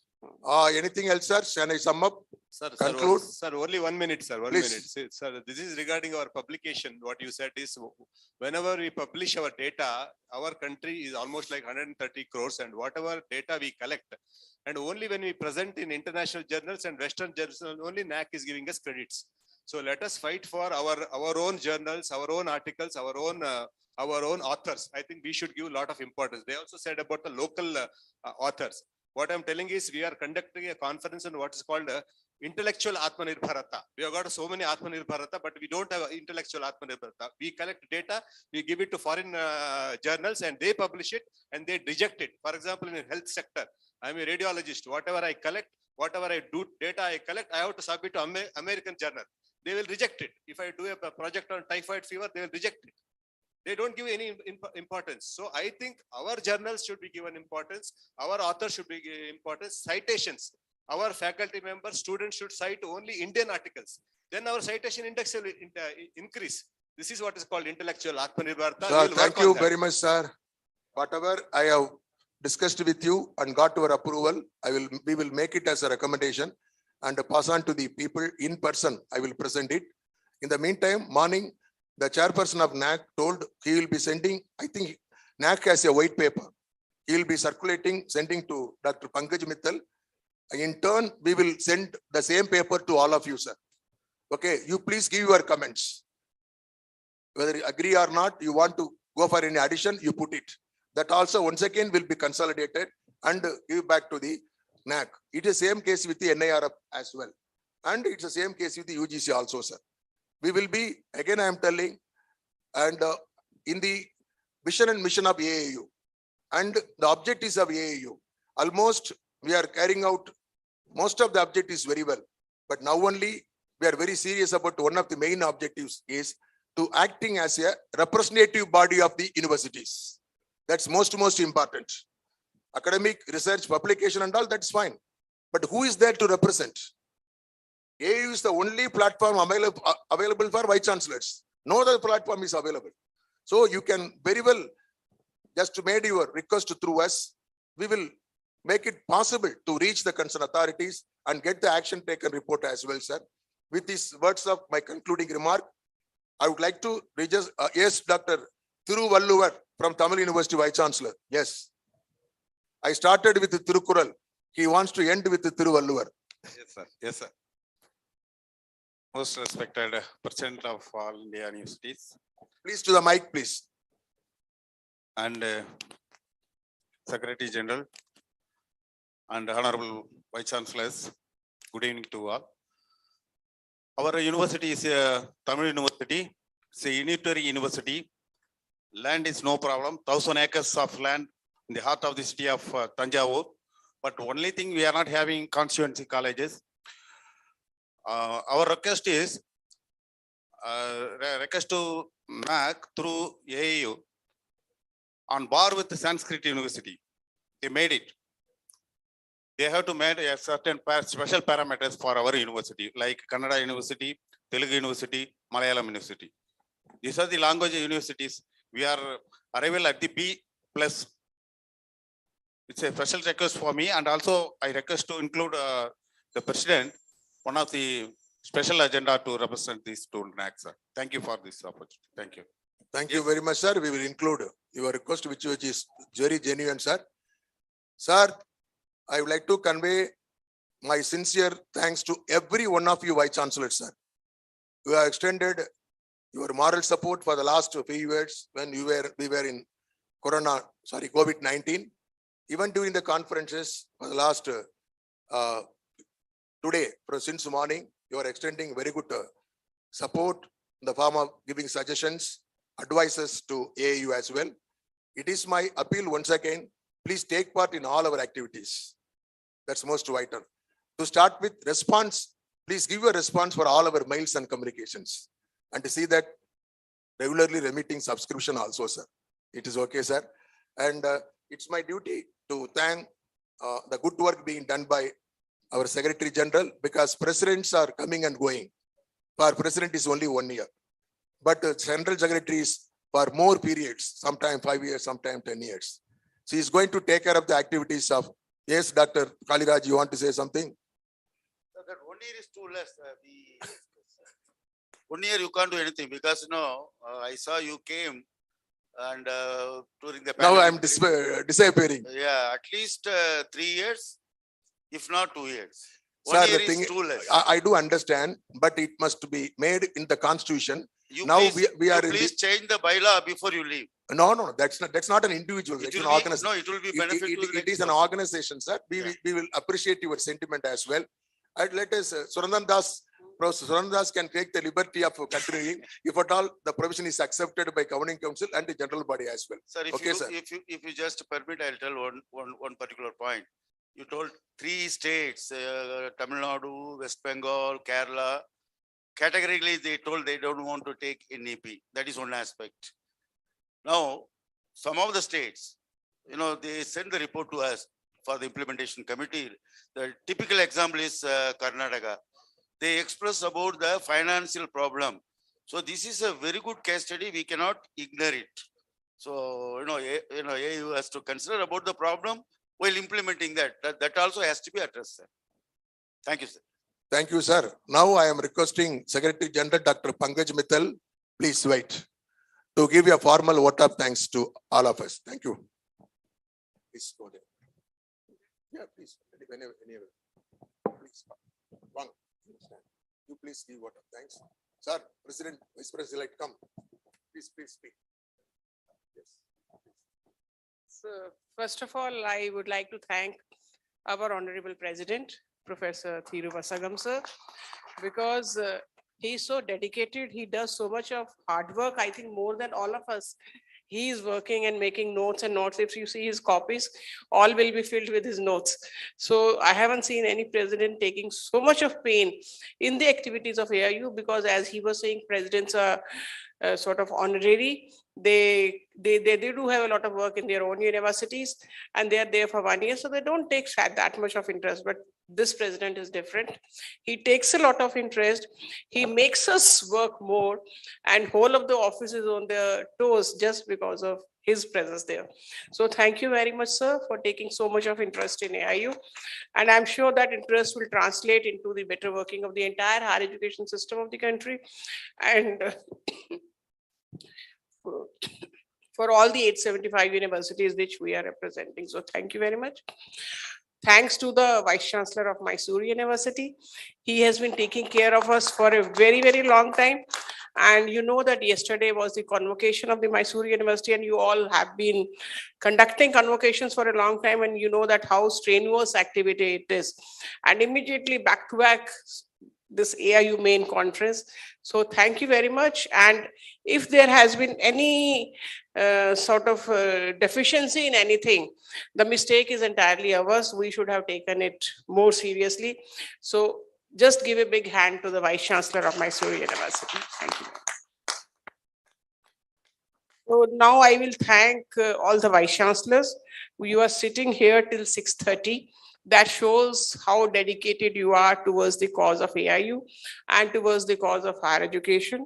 So thanks to all of you, not only for being there, but for also actively participating. That shows the interest you have, that shows the concern you have for the AIU and in general for the entire higher education system. Now I'll also like to thank the entire team of Mysore University, who has been working very hard. We have with here Loknath ji and entire team. I mean, I don't know all the names, but they have been working very hard for this conference. Thank you very much. And now I should also thank AIU team. We have Rama with us. She has been doing everything on academic part. We have Vijender with us, who has been doing a lot of administrative work. We have Satyapal with us, who has also been working very, very hard. So thanks to entire AIU team here and the ones who are in AIU who had worked on this conference. So thanks to all the media people, all to cameramen, thanks to everybody. And now we are going for a cultural program in advance. Thanks to all the students who must be preparing very hard to present a very good cultural program to all of you. So thank you very much. Thanks a lot. Thank you. My term comes to an end until 30th June. Don't think I'm giving today. I'm giving today. Yes. Okay? Let's take it for granted. And sir, please be here until day after tomorrow valediction. That's most important. All the three, sir. All the three. Namaskar, Vandanam, Nandri, sir. Thank you, sir. Namaste, sir. Very good evening. We end the session today and we welcome for dinner at Vice Chancellor's bungalow, cultural program followed by dinner. Please go to your respective hotels, refresh, and the cars will be waiting for you. Please join for a cultural program followed by dinner at our Vice Chancellor's bungalow. Thank you. 7, sir. 7.